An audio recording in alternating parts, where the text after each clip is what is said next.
now watching I Shot Him Six Times, YouTube horror movie channel. I shot him 6 times.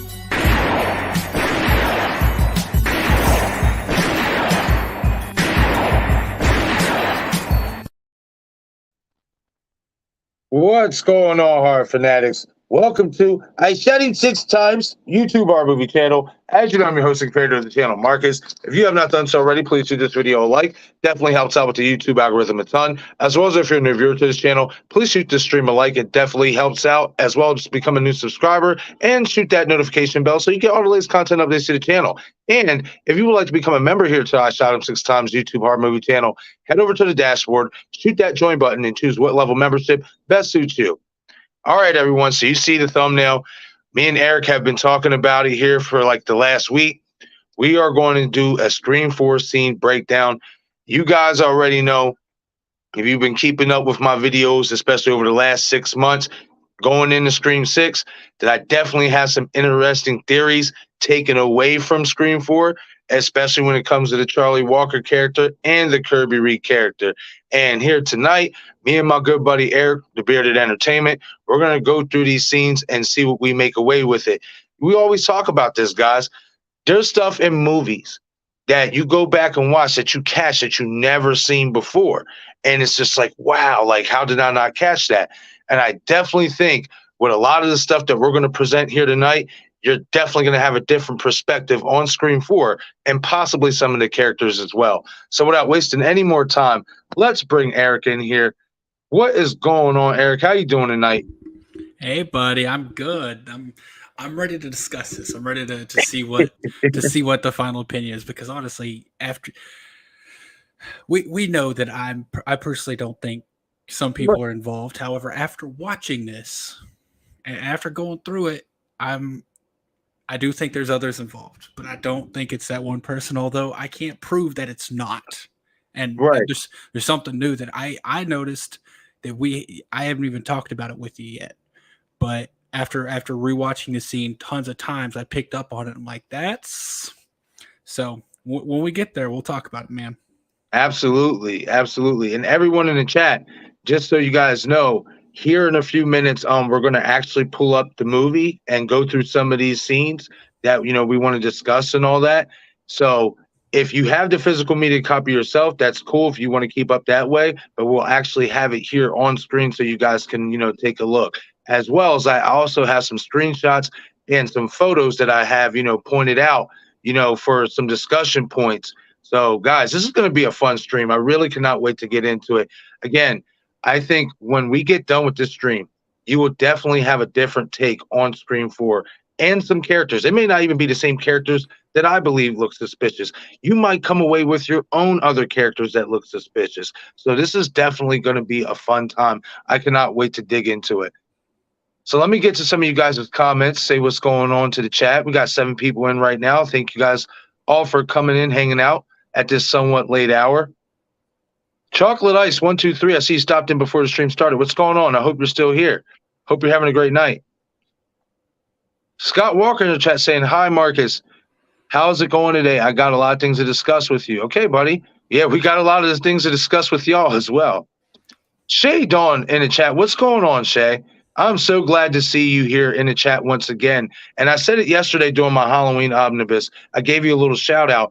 You know, I'm so glad that you reached out, and, you know, we all go through, you know, things in life and all that, you know, not going to get too personal and stuff, but it's good that, you know, everything is going well right now. And I'm really happy that you reached out. That really meant a lot. So glad to see you here, Shay. I hope you're having a great night. Dominic Sinclair Studios. What's going on, Dom? That's right, Shay. That's right. Saying, I'm back. LOL. Hey, that's right.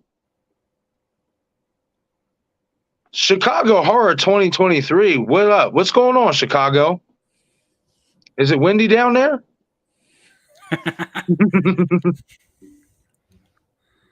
Dominic St. Clair Studios feels like, I feel like there's been some stuff that has not yet been revealed to the audience since Scream 3. Hey, that's very possible as well. That's the beauty about going back and watching these films, as I stated at the beginning of the stream. You know, there's stuff since part 1 that hasn't been revealed. Right. You can go back in all these movies and you can make your own interpretation of some plot holes that you would like to see come to fruition or at least come to see answered. Like, that's one thing I've come to learn about not just horror movies in general, but this particular franchise. You can definitely make a lot of scenarios with it. Oh yeah. Scott Walker saying, can you talk about the possibility of Stu bedroom? What do you mean, Stu? Hold on. Yeah, his next comment. He's brought this up before. Okay, he said, can you talk at a possibility about Stu being in Scream 4 and tend to talk about the scene that Charlie is in the closet? Yeah. So Scott, I mean, I haven't gotten around to actually doing the video about it, but my opinion on that, and then I'll ask Eric what your opinion on it is I think that's Trevor, who the cops, seen creeping around in the alleyway, because Trevor did show up shortly after that scene Olivia got killed. You've seen him help Jill up and all that stuff. And we got to keep in mind, he was lurking around. He even, creeped up into Jill's window, Billy Loomis style. So I think personally, that's what makes up for Charlie being in the closet, Jill being in her house, and that's who could possibly be the third person. I don't think Stu. I personally don't think Stu had anything to do with Scream 4. I don't know. I don't think it was Stu, but also I think one of the things that isn't done very well is they don't describe a timeline, because we don't know how long before the Olivia kill that happened. That's very true. So I personally think that was Charlie. I think it was That's Charlie trying to pull them away from the car to lure them back. Mm-hmm. And once And they're so he away, can get up in the house. Yeah. because the cops are right out front. So there was no way he could have snuck in her house with the Right. cops sitting there. They would have noticed. However, if he runs around back, That's true. pulls the cops away, then he just has to make his way back, get in. Now he can break into her house and wait for her. Right. That makes a lot of sense too. I would That's agree my with theory on it. I like that theory. I mean, that's another way you can go with it. I thought about that too. Like, well, maybe what if when that happens, Charlie's not in the house yet? You know what I mean? He has to, do some, maneuvering tricks to get the cops away, like you said. Like, I thought about that as well. You know what I mean? So definitely either one of those possibilities is, a good chance that that's what happened. Yeah. So Scott, I don't think Stu was involved in that in Scream 4, but that's just me. Carrie C. Hey, what's going on? Carrie C saying, I am a new follower. I am loving your streams. Hey, thank you so much, Carrie C. I greatly appreciate that. That's awesome. That's why I do what I do. That's why we do what we do. Yeah, it's a lot of fun. Glad you're enjoying the content. He was who? I'm not going to lie. I almost said that like an all in one shot. It would have came out pretty funny. But he was who? What's going on? Saying peace. Hey, what's going on? I hope you're having a great night. Saying, I'm doing good. No, it's not windy. All right, that's what I'm talking about. Hopefully it's beautiful weather down where you're at, because it's surprisingly been a lot more beautiful down here in Pennsylvania than I thought. Usually around this time, it starts to really start cooking up in terms of humidity. And we've actually been getting some really good spring weather, and I'm enjoying that. Hey, what's going on, Denisha? Hey, Denisha Lane in the chat. Hold on. Okay, so I'm going to have to go back and check something, because Denisha, I don't see a wrench there. And I know for a fact that I switched you over to the upgraded Mothership just like everybody else. So I'm going to have to check on that. Yeah, that's a little funky. I don't see a wrench. Yeah, absolutely. Yeah, I'm going to be meeting him again soon. I already got. I told you I got my tickets for. I talked to when got permission from a fiance, and I got VIP tickets for that. I'm like that. Because I'm going to use it. I know who I'm going to use it on. I'm going to use it for Roger L. Jackson. There you go. For Nev. Yep. And I use it for Skeet, because those are the three that I don't have autographs from. I've See? got photos with them, but I don't have their autographs. I already got Right. an autograph from Jamie and from Matthew, but yeah, those three I don't have autographs from. But also get into the floor a little early, and Yeah, bro. I But Eric, you know them lines, bro. yeah, gonna get crazy. It's going to be nuts. If it's anything like it was in Horror Hound in 2022 in Ohio, you're easily talking 3-4 hours wait time.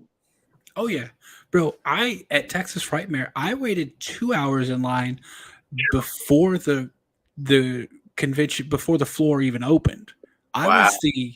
I was the first non-VIP person in the line for Matthew. And Oh wow!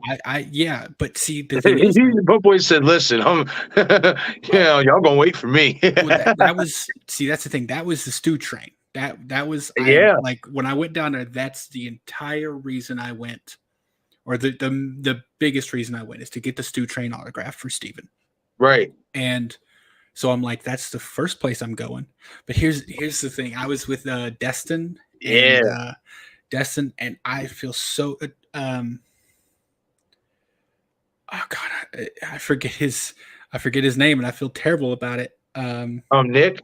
Yeah, Nick. God, and I could remember his last name, but not his first name. But yeah, with them, and they didn't want to get in line yet, which I'm like totally cool. Y'all don't want to wait.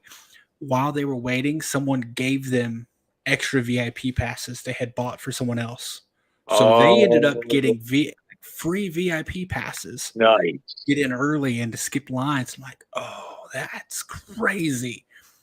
But, that's awesome.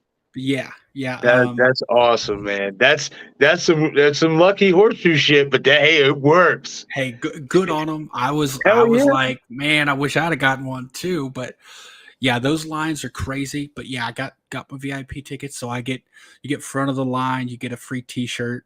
You get into the floor, I think 30 minutes early, and then you have I think it's the same way that Texas Frightmare does it, where you actually get a bracelet that has tabs on it, and you get like 3 skip the line tabs for autographs. So you essentially break off one of the tabs, give it to them, and then you get to the front of the line. So I've already got it, dude. I'm so excited. I can't wait. I'll be seeing you there, man. I cannot wait. Hey, this is gonna be fun. It's so fun. We'll do a live stream together while we're up there if you want. Let's do it. Bro, yeah, I've been wanting to do that. You know what I mean? I just got a new phone now too, so you know what I mean? And I actually invested in a case, something I never do. So, you know what I mean? I don't expect this bad boy to get destroyed anytime soon. So let's do it, man. Absolutely. So real quick, I do want to get to Dominic's comment, and then I also see we have a new member here. So real quick, Dominic says, "Do you believe Dewey was involved in the events of Scream Original? There's been theories that Dewey helped Billy and Stu when it comes to keeping them off the cops' radar." How do you feel about that, Eric? I personally, I don't know about that. I don't believe so, and that's I do know that the Dewey being a secret Ghostface is a huge conspiracy that's been out there a long time. I just find Dewey to be such a good, he's really the beacon for good in the movies. I really agree with that. He's the one that's voluntarily in the picture every time, helping out. Aside from part one, because part one, it happened in his town. He was the sheriff. Part two, he didn't have to leave Woodsboro. He literally came to check up on Sydney. Part three, it just kind of happened around him, and he volunteered to help people stay safe. Part four, obviously now he's the sheriff. Part five, same thing. He didn't have to help. He was under no obligation to help, but he could not. And Sydney says it. Sydney said it on the phone with him. I know those kids are going to be okay because you're there to protect them. It's very true. Dewey is just such a beacon for good that I want him to stay that way. Right. I don't think anything will ever change that. And that's why I don't believe this. And I don't, I think there was another comment about Dewey knowing Stu survived. I don't think that's the case either, because I think just with Dewey's actions, I don't think it lines up. He would have done something or said something to Sydney. let it, Yeah. to basically keep her more Yeah. safe. Absolutely. I agree with that. Yeah, I can't. I know people have their theories, and that's cool if you have your theories about that, but not me. You know what I mean? I always thought Dewey was, that guy. Like he's the protector, and he's nothing else but that, you know. But I do want to acknowledge these new memberships here. I got 2 new members. Sarah Campbell, thank you so much for your membership, Sarah. I can't see exactly what level membership that you assigned to, but I'm going to check it out after the stream. I greatly appreciate that, Sarah. That means so much. And welcome to being a cast and crew member here on I Shot Him 6 Times YouTube horror movie channel. Thank you so much again, Sarah. You're awesome. I got to get you back here on the panel as well. And we also have another member here, Carrie C. Thank you so much. You guys are incredible, honestly. Like that means so much. I'm not even going to ramble. You guys already know how I feel about it. So Carrie C., you as well. Welcome to becoming a new cast and crew member here on I Shot Him 6 Times YouTube horror movie channel. So Carrie, you just started following me and you got a membership. That's amazing support. So I thank you so much. You as well, Sarah, and everybody. Eric, you're a member here as well. All of my members, I greatly appreciate every single one of you. You know what I mean? I'm glad that my channel can provide you with some content, even if we don't agree on everything. That this channel provides you guys with content that you can enjoy and be entertained by. Like, honestly, it means a lot. Okay, so. Okay. I don't know how. Okay, there we go. I see what it does. See, I'm on my phone, everyone. So I'm not on the laptop or whatnot. I've figured out that I have to get a new laptop because when I tried my Ethernet cable, I realized there's like a short in it and it like comes in and out. And that's why I was having lagging issues for the first Halloween films 1 through 3 omnibus. So I'm sticking with the phone until I get a new laptop. So I just got to, know how to maneuver certain things here on the phone. Just so you know, I don't know if you really need a new laptop or if that's the only issue with it. But if that's the only issue with it, you can actually get an adapter to where your Ethernet will plug into your USB and works just the same. Really? Mm-hmm. Oh, those are pretty cheap. You can get it. So basically, you just plug the Ethernet into the adapter, and the adapter plugs into the USB on your laptop, and it works. Oh, okay. All right, I'm gonna look into that. Thank you for that. Yeah, if the laptop's still good, will it work smoothly? Yeah, it works pretty well. Okay, all right, cool. Because my laptop, my work laptop actually doesn't have an Ethernet port, which I hate. So I have the adapter so I can plug it into my USB, and it works really well. Okay, yeah, thank you for the tip, man, because I need that. You know what I mean? I definitely would like to really be on my laptop because it's just better because then I can have full control over everything. Everything's a lot wider. I can just, click here, click here. I don't got to sit here and point like I'm pointing at everybody and stuff like that. But we're going to make do for now, man. But I'm definitely going to look into that. Denisha saying, welcome, Carrie C. You're going to enjoy this channel. Thank you so much for that, Denisha. Okay, everybody. So I'm going to zoom through you guys' comments real quick, and then we're going to get this show on the road. And I do want to say hi to Horror Tori real quick because I did skip over her comment. What's going on, Tori? I hope you're having a great night. Thank you for stopping in. XV Ryan in the chat, another channel member. What's going on, buddy? I hope you're having a great night as well. Saying yippee-ki-yo, what up? Oh, man, just going through these Scream 4 scene breakdowns. It's going to be a fun conversation tonight. I'm glad you're here. What's up, Melissa? Hope you're having a great night. Hey, what's going on? The General in the chat, Val Janowski, welcoming Carrie to the I Shot Him 6 Times family. That's right. Thank you so much for that, Carrie. Carrie, wow, Val. See, I've done this now 2 streams in a row. People must be talking about me, man. That's usually what happens when, you blurt out another name that you're not meaning to blurt out. Mm-hmm. It's okay. All of us family members talk about each other in great faith. Nothing bad. Okay, so hold on. I see I have another start here. I must be behind. Okay. There we go. There we go. I'm caught up. And Val Janowski coming through with a $2 super chat. Thank you so much, Val. Thank you so much. I greatly appreciate that. Saying you have 3 new memberships. I was gifted by Eric. Oh, wow. Well, thank you, my kind friend. That's awesome. I greatly appreciate that, Eric. You're welcome, buddy. Yeah, You guys are amazing. Like, that's crazy.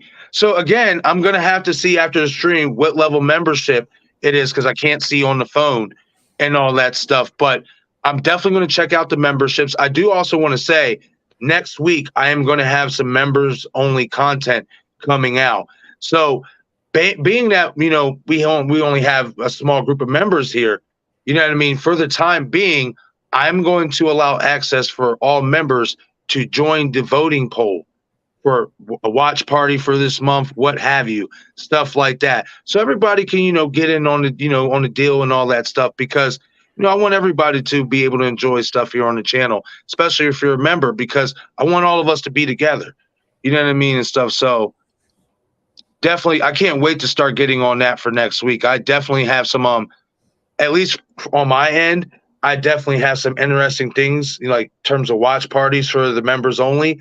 But I can't wait to see, whenever we do the poll, whatever, what you guys pick as well. It's going to be fun. I'm basically going to say it here now. What I'm doing is I'm going to do 2 watch parties for the members of y'all choice.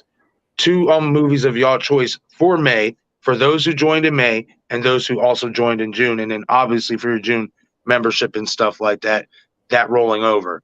So I can't wait to get to it.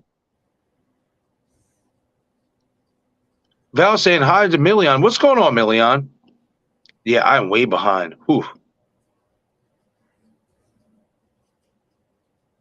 Scott Walker saying, okay, and I'm going to read this last comment here, guys, and then we're going to really dig into it because we're 22 minutes into the stream, and I ain't going to lie. We're ready to roll. Got to get on this, man. That's right. So Scott Walker saying, Sister Pam said Stu's family pay off the authorities to cover up Stu being alive, and Dewey knew Stu is alive. Why do you think he did it to protect Sydney? I mean, again, I don't think Dewey did know. Yeah. Even if it was a cover-up, I don't think Dewey knew. If Dewey knew, Sydney would have known. There's no way. There's no way Dewey would have let that slide. I think maybe some authorities were paid off. So some people were, but I don't think Dewey was in on it. And in fact, I do think some people were paid off. My theory on him surviving doesn't involve the police knowing. It involves paramedics.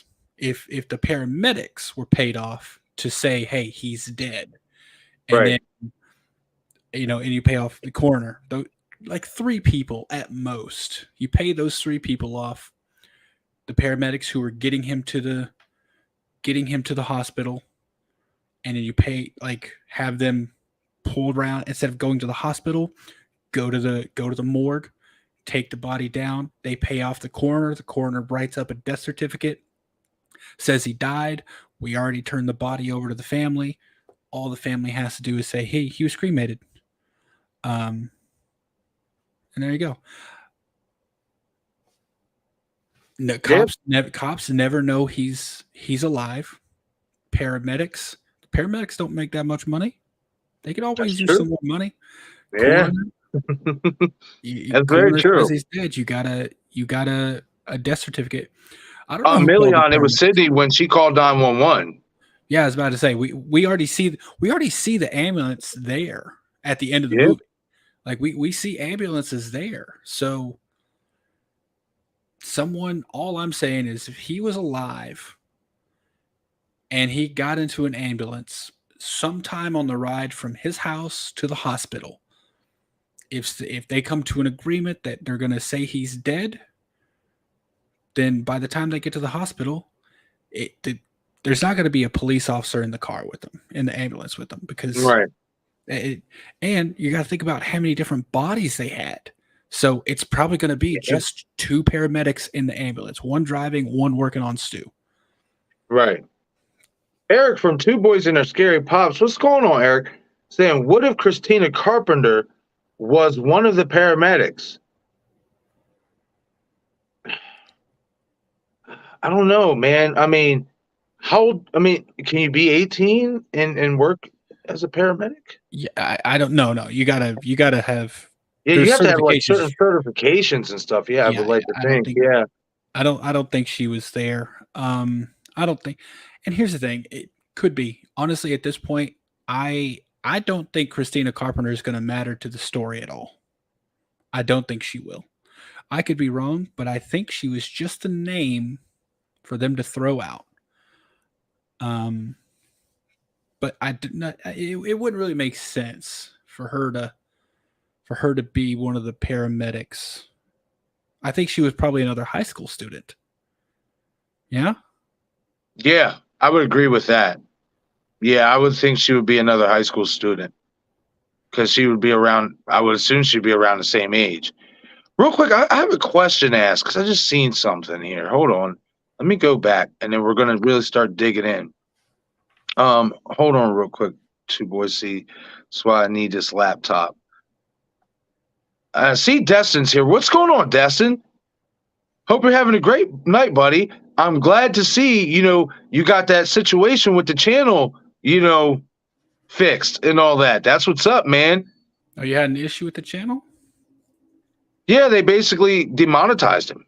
Oh yeah, that happened. I think I remember him telling me about that. Yeah, that sucks. Yeah. Man. I'm glad you got it taken care of. Yeah, he got that taken care of, man. And rightfully so. They shouldn't have did it in the first place. By the way, Okay, so hold on. So Melissa, hold on.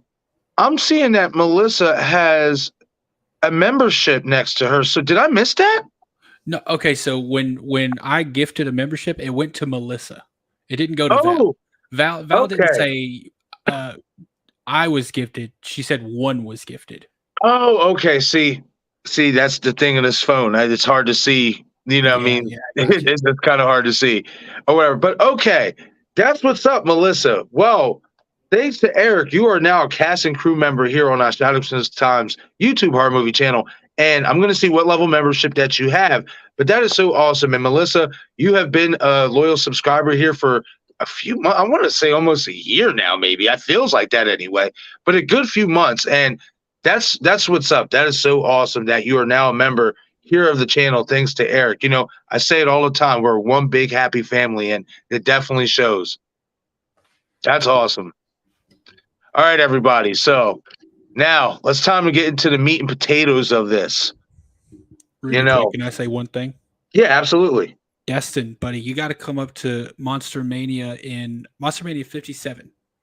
Is it where is it? Oaks, Pennsylvania, right outside of Philly. We're right in Philly Expo Center. Is it that one?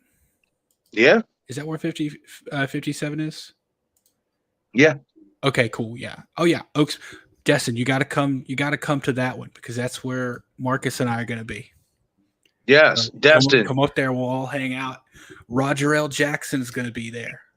So you got your classics: Matthew, Jamie, Nev, and Skeet, plus Roger L. Jackson and Lee Waddell, who were obviously Roger L. Jackson. Lee Waddell was the ghost face under the cloak in 1, I believe in 2 as well. No, it was a different guy in 2. Craven just actually interviewed him for like 30 minutes yesterday. I saw that, but on Lee Waddell's, at least on his Monster Mania thing, it says Ghostface 1, Scream 1 and 2. Maybe he did. Maybe he did do some stunt work under there. I mean, that's just like how many times did we have basically 2 guys, stunting for Michael? So that's not impossible. Probably. Yeah. Okay, everybody. So now it's time to get into the meat and potatoes. I'm ready to get into it. Yeah, Destin. Destin says, send me a link with info and I'll make it happen. Go. I'm doing it right now. Let's go. That's what's up. That would be cool. All 3 of us roll up in there. Yeah, let's go. Okay. So, Eric, being that you are the special guest here on the channel tonight, I'm going to actually let you start first in your findings from Scream 4 and this theory that you wanted to talk to me about. And then I'm going to jump in with stuff that I found and all that stuff. That's how we're going to do it. Okay, gotcha. Oh, I can't hear you. Wait, there we go. All right, cool. So here's one thing. I never looked at it like there could be more than the 2 killers that were revealed. Mm-hmm. Never looked at it like that. I always thought it was a great reveal with what we got. Right. Not that I thought it was impossible, but I thought it was great. I didn't think anything should change. So, Right. But in looking at stuff, I do, and this is I'm about to point this out now. Something you may not even notice, but right. I now think there had to be at least 2 people in Ghostface costumes at the Stabathon.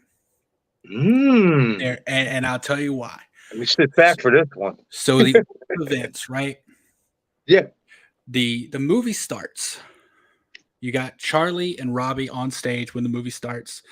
Kirby is in you see her in the chair. You see her in the audience. Yes. When the movie does start, Robbie and Charlie walk off separate sides of the stage.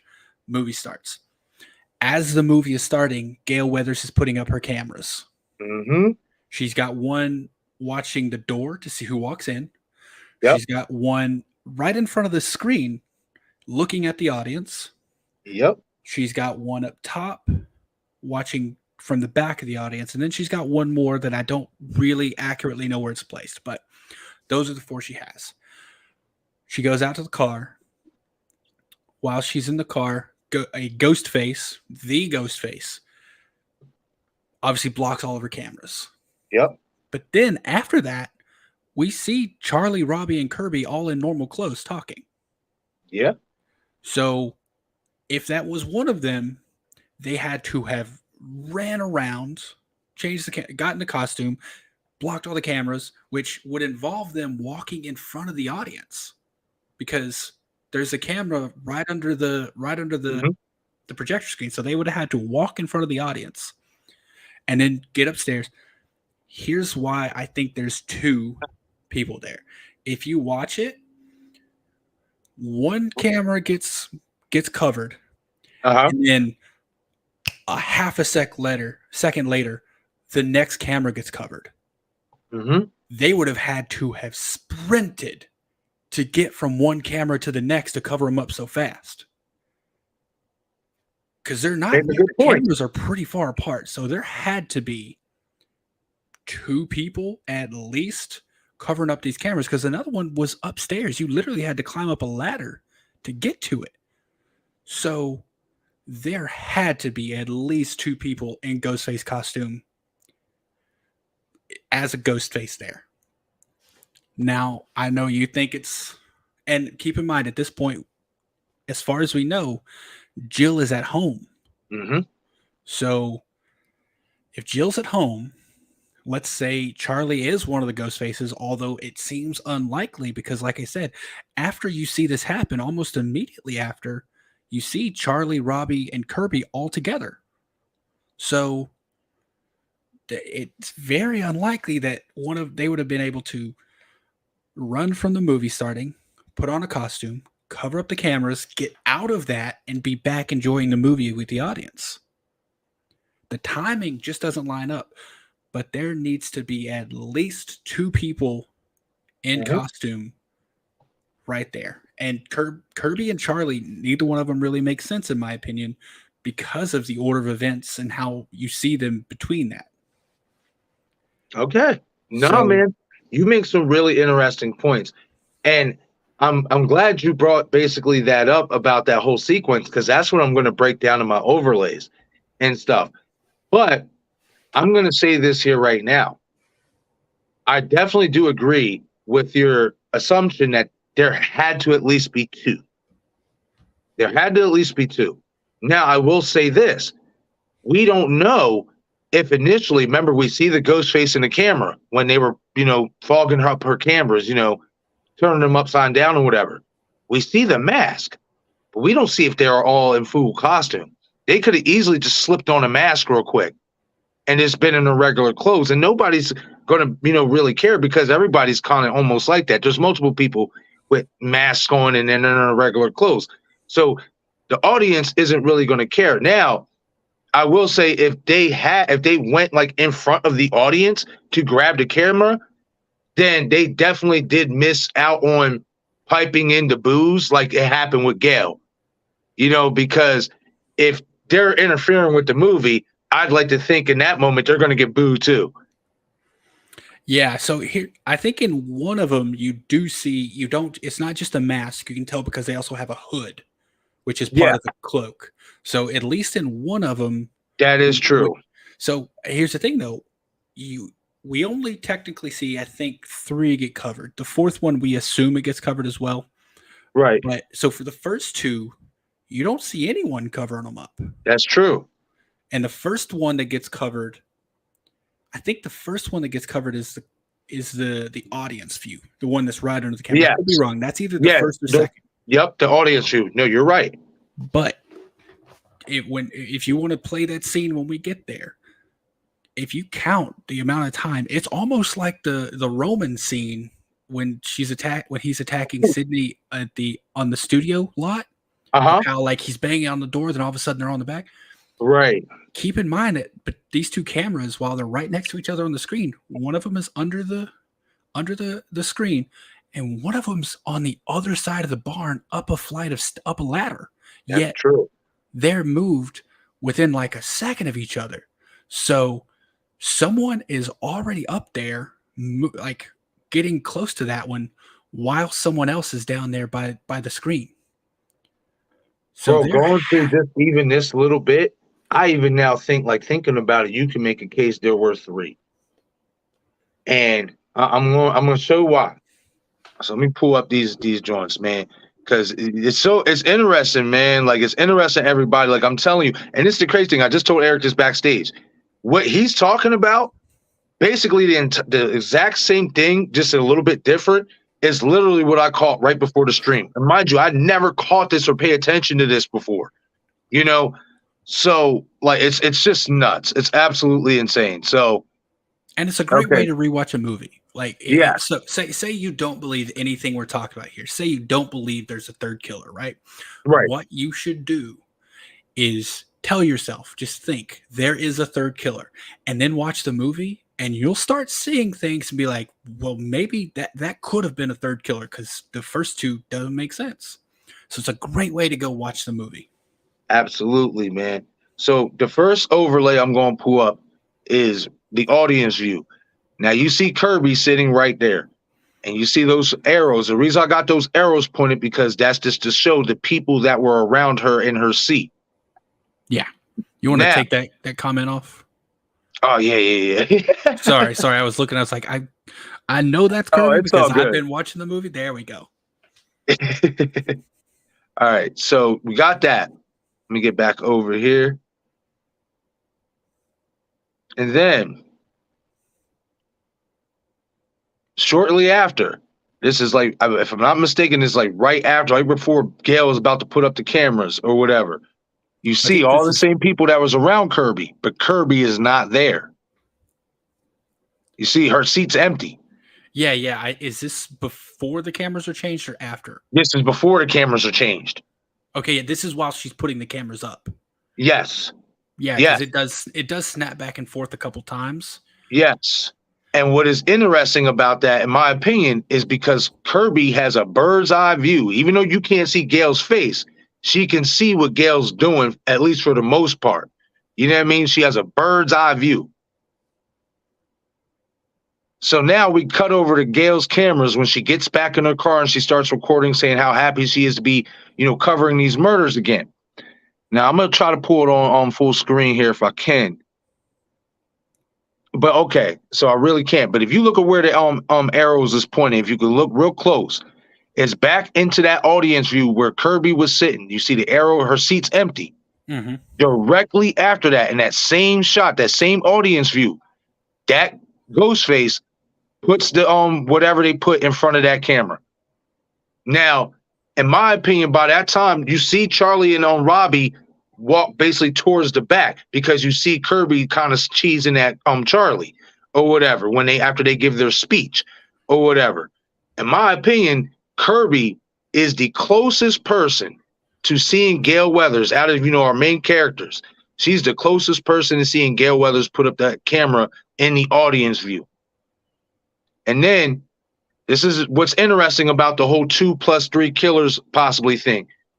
So here in this shot, you see Kirby, Charlie, everybody's, Robbie standing together. You see that little Ghostface painting and you see that white tarp right behind them. Mm-hmm. But directly after this scene, directly after that shot, when Kirby walks away, when they cut back to the front, and I think it was the scene where Heather Graham drops the towel and everybody starts cheering, they cut right back to the back. And here on the left, you can see that that's not Charlie and Robbie. That's a guy and a girl. That's directly after Kirby, Robbie, and Charlie were just standing there. And Gale's on her way back in to fix the cameras.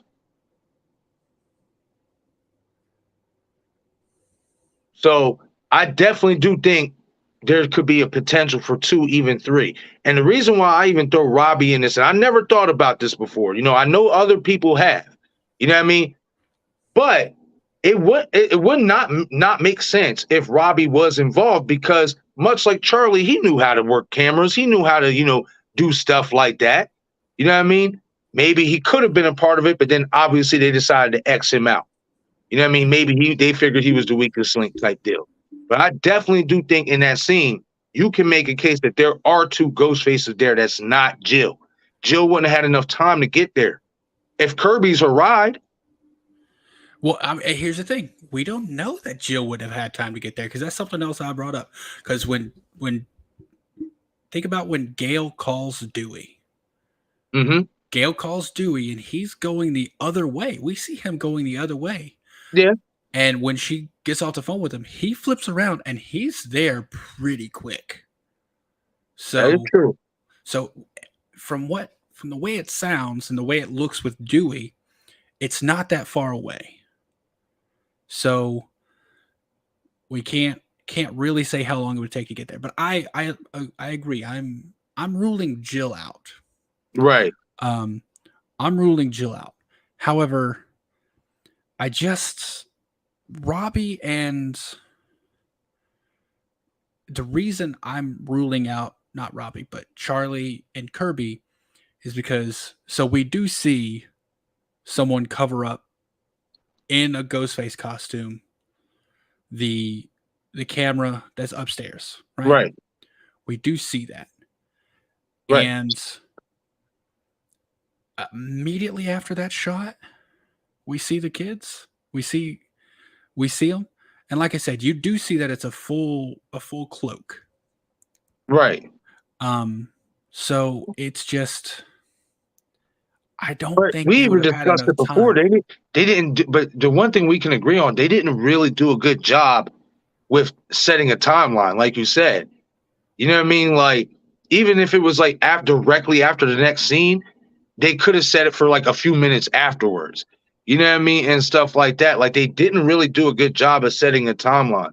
You know what I mean? And stuff, because especially if you are wanting us to believe that Jill was the one that stabbed Gale, you know what I mean? But we just in the previous scene when she was at her house, and then all these scenes are going by fast. It kind of makes it seem like there wouldn't have been enough time. Like, I agree. I think that basically what they did was they tried to make it seem like there was enough time to do all this, but there really wasn't. But that's just my take on it. You know what I mean? There definitely wasn't enough time with the 2 killers that were presented. But here's what I'll say about Jill. So we see that Jill is at home at the time that Kirby gets there. Right. We don't see anything about Jill later. That's right. Okay, but then Dewey gets the call, and he still makes it there by the time Gale gets stabbed. So what if Jill, right after she got off the phone with Kirby, Jill booked it over there? Because if Dewey can make it there in that amount of time, think about Jill would have had the entire time before that. But Think she called a cab? cab, Uber, like I think there was maybe a way for her to get there, but because they are setting it up that she's the one who killed him, right? Right. But here's the thing. Who's recording all the murders? Charlie. And That's right. What was happening with Gail? Gail was looking at the other camera that was set up. That's So true. it looks like it could have been Charlie setting it up. Right. But and when Jill says, I don't think Jill ever says she stabbed Gail. What she says was they have matching shoulder wounds. Now, if she watched the footage of Gail's attack, that would make sense. It doesn't, just because she knows about the shoulder wound doesn't mean she's the one who did it. But man, what really gets me is all 4 of the cameras are covered in I haven't Record counted it time. out. I haven't counted it out, but Record time, bro. 5 seconds maybe, which they would have had to get in the door, because the first one is right by the door watching everyone who walks in the barn. The first one they cover up is the one under the screen. Mm-hmm. So it's the one under the screen. I think the one at the door right before that or right after that. Then there's a third one, and then right after the third one, they're upstairs and they grab the camera. Like, Yeah, bro. Like, you make a great point. That's not enough time to do all 4 of them cameras like that, especially given their locations. I'm pulling it up on the video here. If you want to. Yeah, we can do that. Hold on, real quick. I do want to get to these comments real quick. Hey, what's going on, Jamie? I see you in the chat. And as well as Jerron Boone, I seen you came in the chat as well. What's going on, Jerron? I hope you're having a great night. And as you as well, Jamie. Glad to see you here. Hold on. I seen this message from Destin, and I do want to plug it in here. So give me a second. I think I got to go back.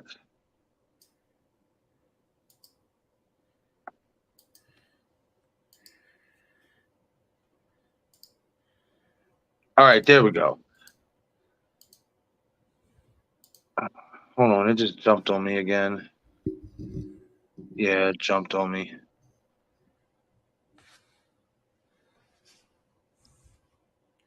What are you looking at? I'm trying to pull up this comment from Destin, but I'm about to just fly with it. There we go.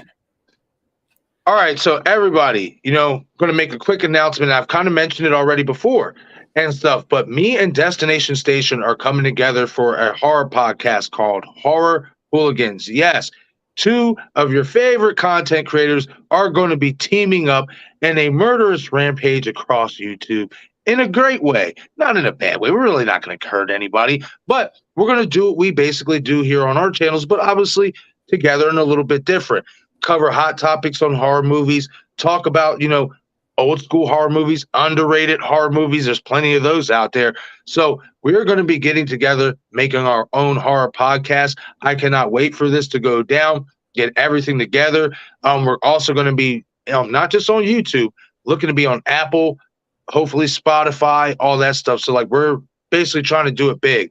So I definitely wanted to plug that in. And Destin, thank you for putting that in the comment section, buddy, because you already know we in here flowing and stuff like that. So yeah, guys, definitely it's going to be a great time doing this horror podcast with Destin. Yeah, that's awesome. That's a great name.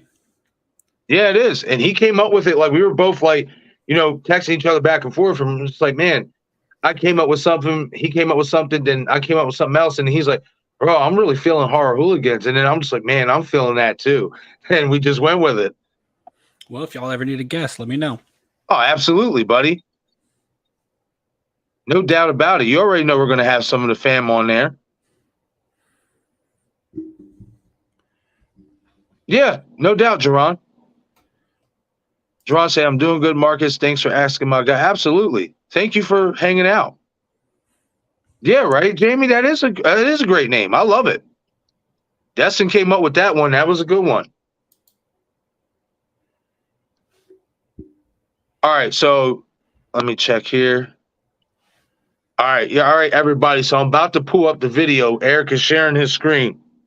So our layouts are going to change a little bit, but we're going to pull up the movie. All right, once it comes up, hold on, let me pause it here because I know where we need to go. Gotcha. We need to go to right here. Oh, well. There. Okay, so this, you want to move that comment there? Yeah, Sorry, gotcha. just You're good. to make sure. Okay, so this is right when it starts. It's about to start covering the cameras. Mm-hmm. So let's pay attention to which cameras are covered in what order and how long it takes to cover all 4 cameras. Right. So, Another series of okay. these. So the one under the screen. That's the extra one. I'm not sure where it is. I counted 6 seconds, and that's like 3 seconds, not even. That's the one watching the door. And then look. They're already upstairs. Yeah. And see, you see the hood. So they were already in costume. In costume, yeah. That's full costume. But if we're taking into account, that's 20, 25 seconds roughly. 25 Not even. seconds. I was about to say not even. Well, I'm talking from the very first one. Oh yeah, from the very first one up to the top. Yeah, close to that. And actually, let's go back really quick. Yeah, so we can replay it because I kind of want to do another countdown. Okay. Another series of these. Okay, so that's 57:20. 57:20 is where that happened, right? Mm-hmm. What the hell? See how fast they're going? Yeah. And then let's pause it right when we see the other camera move. Okay, so other camera's moving. Okay, so 57:20 to 57:38. So that's 18 seconds. Right. They're able to get to all 4 cameras. Now, real quick, this is an interesting comment by Destin. I was thinking about this, but I wasn't going to bring it up yet, but Destin did. He said 30-second delay on each camera again. Do you think that's possible? Here's the thing.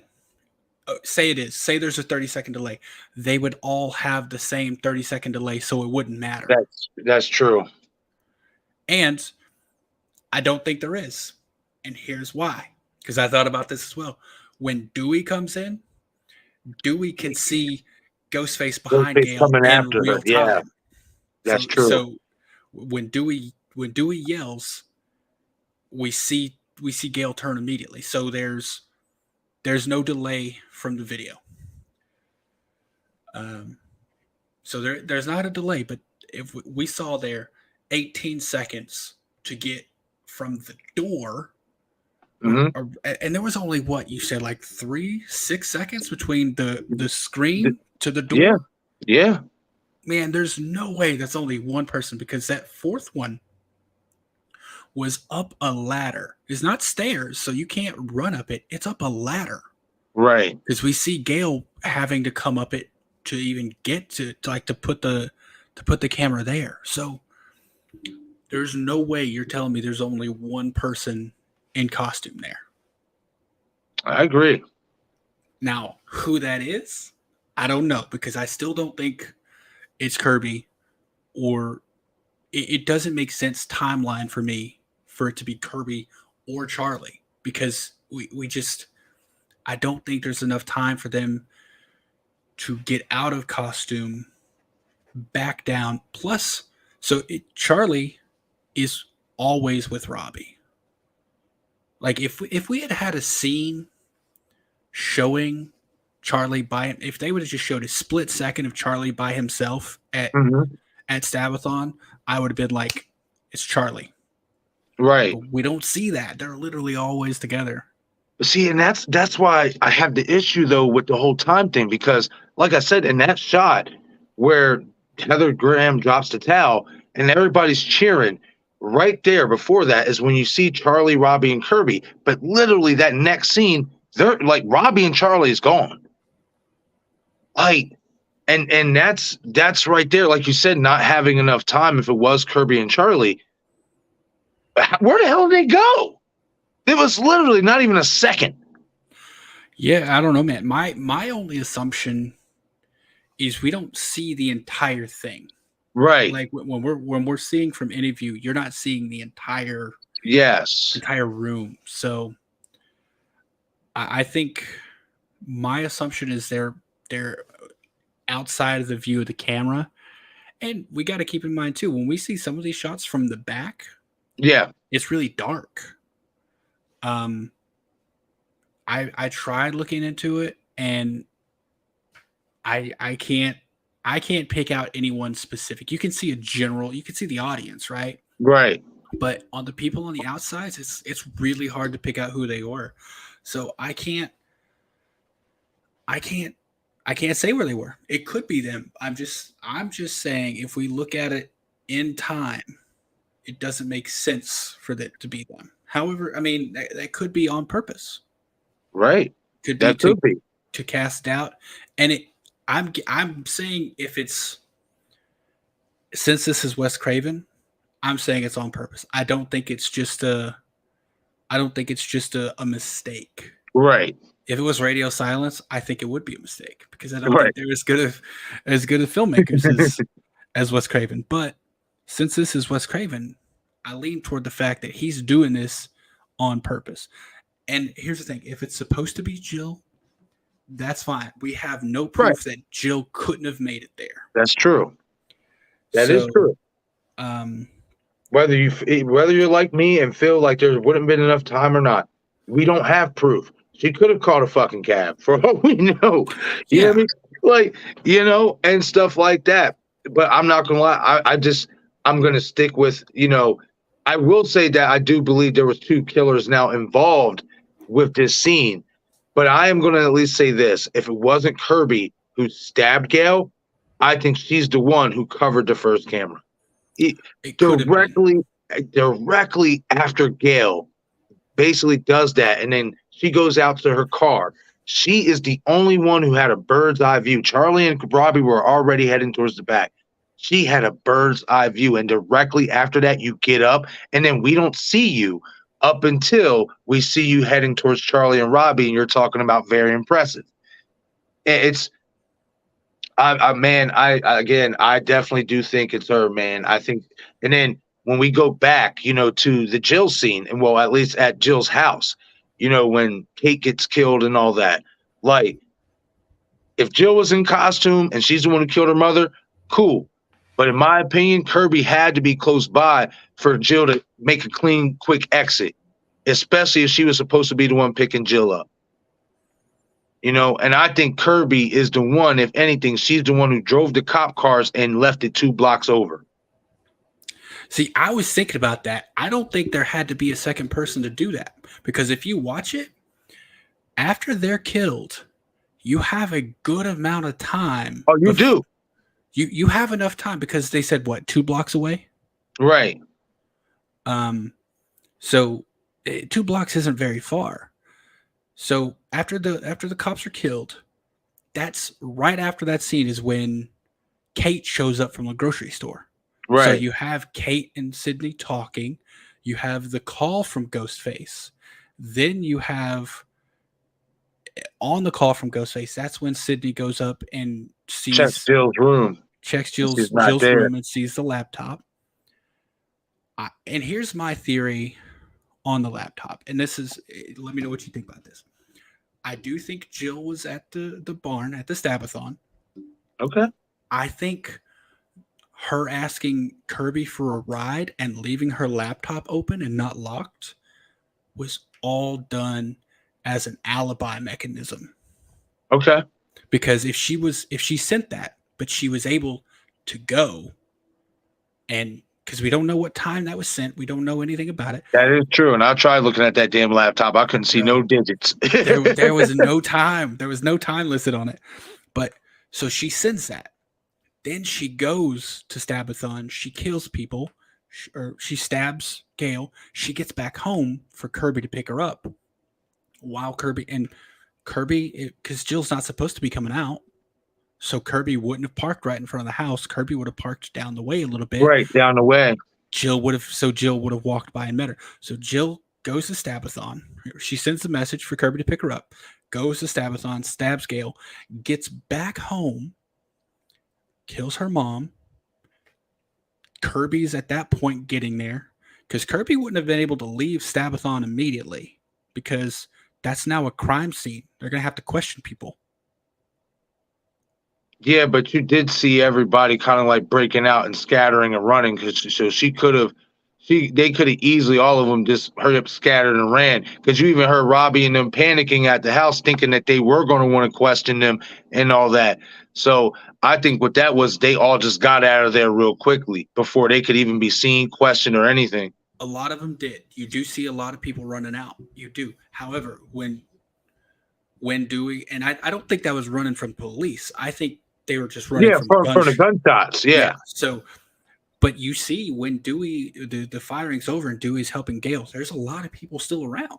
So a lot of people stayed. So I'm just saying it's possible that Kirby could have been held up at least an extra 5-10 minutes. It's possible, because we don't see it. And we don't see anything. If that's the case, that would have given, if it was Jill in costume stabbing Gale, Jill would have had time to get home. Kirby gets there. Jill has just stabbed her mom, takes off the robe, walks down the way, jumps in Kirby's car. Yeah, I mean, that's not impossible, man. I ain't gonna lie, man. I'm not, my heart tells me that's not it. You know what I mean? I really, you know what I mean? Again, that's very plausible. You know what I mean? Kirby easily, you know what I mean, could have just been on her way to pick Jill up. Jill kills her mom. Jill meets her down the street, and she's not in costume, all that. That's very possible, and it would make sense for Kirby to pick Jill up the street, because Jill ain't supposed to be out. You know what I mean? And stuff. So I get that. I just ain't feeling it, man. There's just too many things, in my opinion, that just point to Kirby. Like, she's the third one. And I always go back to that dialogue between her and Charlie. You know, the original, the one-upping of the original. What is another way you one-up the original? You up the killers. You know what I mean? Instead of 2, we get 3. You know, and it happens, you know, the false ending was the party, and then basically the new ending ends up at her house. And I wish I should have got it here on screenshot or whatever. I didn't have enough time. But her lying to Sydney about the whole Wi-Fi box and calling 911, for me, that solidifies it. There will be no other reason for you to lie unless you're involved. You know what I mean? You tell Sydney, oh, I tried to call 911, but the router's smashed and the landline's dead, or the landline's been cut. I can't get through. But you see Charlie call her cell phone. We have 911 call feature, whether we have data or not. You know what I mean? So, yeah, that's why I say, man, like, there's just certain things within that movie, but that's my biggest one, is that lie. My biggest one against Kirby being involved is Kirby's phone call. When she's getting the call, if she's involved, one, why is she playing it up? No one's watching her. Who's she playing it up for? Because, like, when she's having that conversation with Ghostface, with other people, like when Jill gets a call from Ghostface, that's alibi material. Kirby's right there. Kirby can say, I was with her when she got the call. Rules her out. Kirby, no one's there watching. No one's listening. So Kirby getting a call from Ghostface, if she's involved. Well, initially Sydney was, but then Sydney leaves. Initially Sydney was. When the call first came through, Sydney was right there. And Ghostface was like, heads are going to roll tonight. Tell Sydney it's all because of her. Or whatever, and asking if Sydney wants to take Charlie's place, all that stuff. So initially Sydney was there, but she wasn't there for the trivia and she stuff like that. Trivia. And, but the emotion that Kirby puts in it when she's by herself, and when she goes out to Charlie, she's so ecstatic. Like, I beat him. I got it right. Like, what's the point? What's the point of that? No one's watching. I mean, at the same time, though, we can also chalk that up to possibly the brilliance of Wes Craven. If that was ever his intention, us to make it seem like Kirby, you know, is what we think she is, and then we get to that end, the flip. You know, even though that wasn't his intention, I always say it. I think if Radio Silence or whoever looks at Scream 4 and you look at just these little tidbits with Kirby, I think you could sit there and say, okay, she was a possible third killer. At least we can make her into a possible third killer, tie up some loose ends, and make it make sense. You know, like, and somebody asked me that earlier about the whole trivia and stuff. They was like, if basically Kirby was involved, why would Ghostface trivia her? That's like just like asking why would Billy let Stu stab him and fake the corn syrup? It's all staged. You know what I mean? This is all an act. That was staged for a reason. I get it. And Sydney was right there.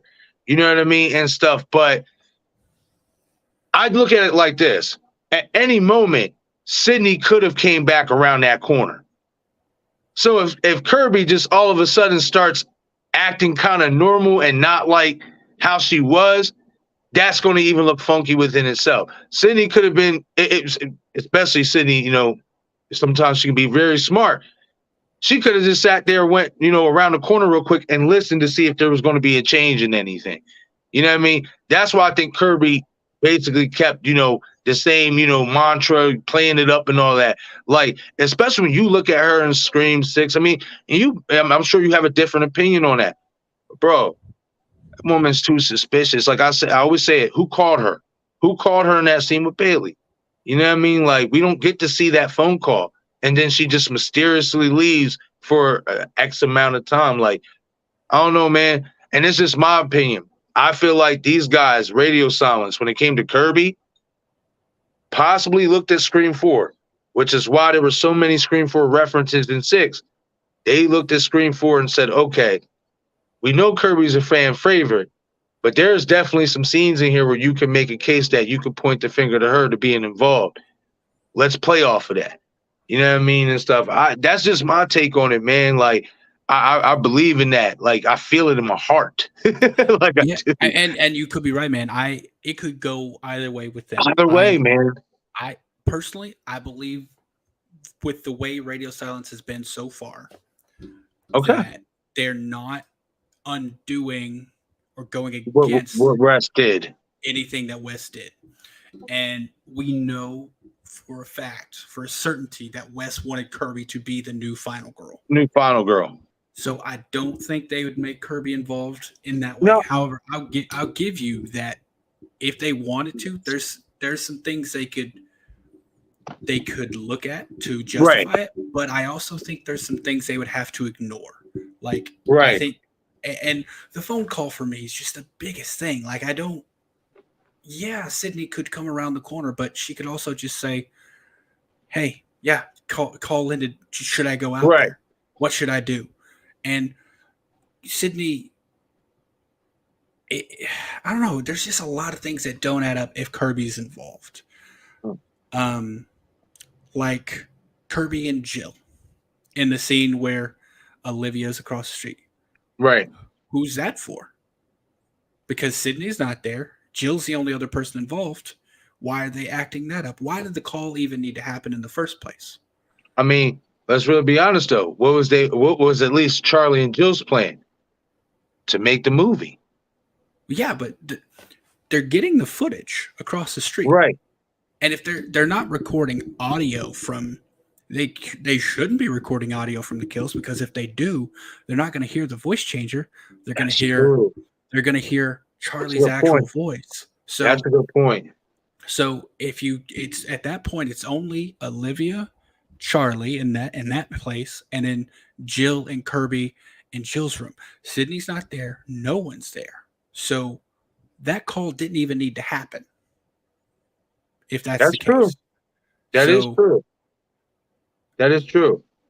No, listen, there's definitely some, like you said, it can go both ways. There's some things that I see about Kirby, but there's definitely some things where you can sit there and say, okay, that wouldn't make sense for Kirby. But just these certain little things, man, I definitely do think if you can make it make sense and tie it in properly, you can reveal her as a possible third killer from 4, man. Like, it's crazy. And I think that's on purpose. I think that was intentional so that it would throw us off during that movie. Got you. I don't think I don't think, and I mean, at this point, we know Wes didn't intend for her to be Well, see, this is what I wanted to ask you now that I remembered or whatnot, because I don't know if you ever heard about this, but apparently, there was supposed to be a script out there that Wes Craven had for Jill, that she was going to survive the events of 4 and be like the final girl, but she was going to be the ghost face who never got caught. She was going to go off to college. Sydney was going to be like the professor at this college. The movie wasn't going to so much focus on Sydney. It was going to focus more on Dewey and Gale, but Jill as well. And that whoever this new Ghostface is that followed Jill to college knows her secret. You know what I mean? Like, and if Charlie's dead, let's just put it in context, that was the case. That's, what Wes wanted to do. If Charlie's dead, in my opinion, that would have to mean somebody, maybe who else was involved, knows Jill's secret, and now they're coming after her because they were involved, and they're pissed because maybe she turned on them as well, and now they want the revenge or something like that. Like, I mean, it could be that if that script, I think that would have been a really interesting movie had it come about. Oh, for real, and that's why I look at, especially if Kirby lives, if that movie were to happen. If that ever did happen, if Wes, got to live and make that movie and stuff, if that were to happen, I ain't gonna lie, especially if Kirby Reed was alive, she would be probably my number one suspect because of how close her and Jill were. You know what I mean? And stuff like that. Like, it's interesting though, man. Like, Scream 4, man, we talked about it before. This is a really, like, I feel like the more you go back and rewatch it, the more you gotta respect this movie. Because it makes you fucking think, man. Like, it really makes you think. It really does. And that's what I love about it. Yeah, man, I agree. I think 4 is very much underrated. Can you pull up Million's comment about Kevin Williamson there? Okay, hold on. Is it at the bottom? Yeah, it's close to the end. 11:54 p.m. Okay. Let's see. Because I'm way behind. Okay, so now I'm caught up. Where is Million's comment? Okay, I think this is it. Yep, I see it. Hold on, it bounced on me again. All right, I got it. There we go. Okay. That's not entirely correct, Million. Just wanted to throw that out there. He did say Stu was dead. However, he also said Kirby was dead. And he also came out, 2 days later and said, yeah, I'll say someone's dead, but then it changes who, it's whatever they want to do. They can bring back whoever they want. Right. Which is true. Kevin Williamson, while he did create the franchise, right, has no creative control anymore. He doesn't. He's not a writer. He's Nope. not a director. He's a producer, which in his case and a consultant. He's an honorary person on the movie. He shows up and Radio Silence can say, hey, what do you think about this? But if he says, I don't like it, Radio Silence doesn't have to change a thing. Radio Silence can do what they want. It's very true. So even though that's what he said, it doesn't really matter. And Stu, Kevin Williamson himself has said Stu was alive. He had a script for him. Yeah, he idolized his script of The Following after his script for Stu. Yeah, like Kevin Williamson wrote a script or a treatment rather for right, yeah.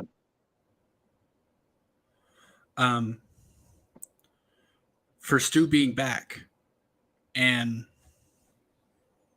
obviously it didn't get used because of Columbine. It's terrible. We know that, but yeah, Kevin Williamson and Wes Craven are the one that started Stu is Alive. If they hadn't said that, right, this whole discussion about Stu never would have come about. But Kevin Williamson and Wes Craven wanted him back. So he can say that, but he can also say that to throw people off, just like Kevin Feige and Andrew Garfield swore up and down that Andrew Garfield wasn't in Spider-Man No Way Home. Right. It doesn't matter. Of course they should say he's dead. That helps if there's ever if he when he does come back, it'll be even more of a shock. They could be like, "But you said he was dead." Right. So It's just like back in the day with Cary Ells. He said he would never return to the Saw franchise because he had beef with the producers. What happened in Saw Final Chapter? He came back. Just like now, he's saying, "Oh, I have nothing to do with this new Saw film." I don't believe it because I've seen it before. oh yeah, a million. So the Stu is Alive thing came from fans seeing Lillard in the background of Scream 2. That's also what Kevin Williamson said. No, that's not true. This Stu is Alive thing came from Kevin Williamson's script. Right? Absolutely. Bro, you can Matthew even said it himself. yeah, you can deny it all you want. Matthew Lillard, here, this will go one step further. Matthew Lillard didn't just say it. Matthew Lillard was paid to be Yeah. on screen. That's right. He was. They bought him out. Yeah, he had a contract to be in the movie, and he got paid for it after the whole thing got shut down. So think about that really. Is Hollywood or Paramount, whoever you want to narrow it down to, the studio that won't even pay Nev Campbell to be in a movie now, would they really pay Matthew Lillard to be in a movie that he wasn't in if they weren't going to use that character? It's true. And if you think he's dead, more on you, Million. But you should get some better evidence for him being dead, because a writer who doesn't write the movies anymore, if all you're coming with is that, then that's not really even a hill to stand on, man. That's a sandcastle that's going to get washed away by the next wave coming in. Yeah, man. Like I have to agree with Eric on that, Million, because hold on, I'm probably going to end up freezing up for a second. Some app is somebody's calling or whatever. But yeah. Okay. Fix that problem real quick. But yeah, I have to agree with Eric, Million, because yeah, that just, when the guy himself basically admits it, and even Wes Craven vaguely admits it, that lets you that tells you everything you need to know. Like, that was going to happen. If it wasn't for the events of, Columbine, it would have happened. They were full go on it. Even though Wes initially wasn't on board with it, he was going to make it happen. So, like, yeah, man, like, I have to agree with Eric. Like, you may not want to see Stu back, and that's okay. If you don't want to see Stu back, that's your opinion. That's, how you feel. Me personally, why would you not? Especially if they can make it make sense how he is alive. Oh, and of course they can make it make sense. They can make it make sense for Chad to survive 17 stab wounds, and they can make it make sense for Quinn to fake her death. You're telling me you're okay with Quinn faking her death in 2023 in New York City, but you can't accept the fact that someone in 1998 or 96 could fake their death in small town? Right. Man. I agree. And here's the funny part to me about all this. And Million, it seems pretty obvious that you don't like Stu. You don't want Stu to come back, rather. Not that you don't like him, but you don't think he'll come back. You think there's zero chance he's alive. People like that, people like you, make it easier for Stu to be alive in universe. He doesn't even have to hide. You could see someone that looked like Stu, and it could be Stu Macher, and you'd be like, Stu's dead. It can't be him. So he could just live a normal life. Right. Because of people don't think were they there to witness Million? I don't remember seeing them stand around his body. I specifically remember seeing them walk outside. And real quickly, I am going to be touching on, and I have to get to my emails and stuff, but Christopher Dunn, one of subscribers to our channel, I think he's subscribed to like all of us and stuff. He sent me these supposedly deleted scene photos. Now, he did say that they could not be real. He definitely clarified that. But apparently there's supposed to be deleted scene photos that was never seen, and apparently it was a Stu on a gurney with a neck brace. Yeah, I've heard about that too. I haven't seen it, but yeah, I have the pictures. So I'm going to do a video about it. and stuff. And it's not the best quality at all. But, and I'll say this here right now, let's just go for the sake of argument that is real photos. Then if that is real photos, that shows you right there that Stu could possibly be alive, because why else would they put a fucking neck brace on his neck? If he was dead, they'd zipping him up in the body bag. Yeah, they would have. And here's the thing. In Million, you're saying it's illogical in universe. Man, what about this universe is logical? Come on, y'all. This is movies. You're right. We're supposed to use our imagination to a degree anyway. Yeah, dude, this is a movie. You can say that it's based in realism or whatever you want, but Chad Meeks Martin, thank you, was held up like this and stabbed 17 times with a 6-inch blade. 6-inch blade, 17 times in the chest and stomach, and he lived. You're gonna tell me that that's acceptable, but Stu surviving? Oh, and let's not forget the NYPD wasn't able to tell that the cadaver that they got in, the fresh dead body, wasn't actually Quinn. Because let's not forget, Quinn faked her death in Scream 6 in 2023. But you're telling me that a faked death in 1996 is illogical? If you accept Scream 6, you have to accept Stu coming back. I agree. And two things I'm going to touch on real quick. Million saying get the bat in, response to Jamie, because Jamie said, because of me thinking Kirby's, a killer, to leave her alone, she's going to get her bat. What's funny about this is because I used to have this friend named Brian. God, you guys are taking me back with this comment. Every time he'd go through an issue, he'd have some issue with somebody. My boy would be on his porch, and he'd swing open his door, and he'd scream inside his house, "Get the bat! Get the bat! Get the bat!" Whatever. So me seeing that comment just took me back to those moments. That was funny. But to touch on what Eric was just saying, Million, anybody, listen, you don't have to be a Stu truther like me and Eric are, or like Craven, and a lot of us are. You don't have to be. That's your choice.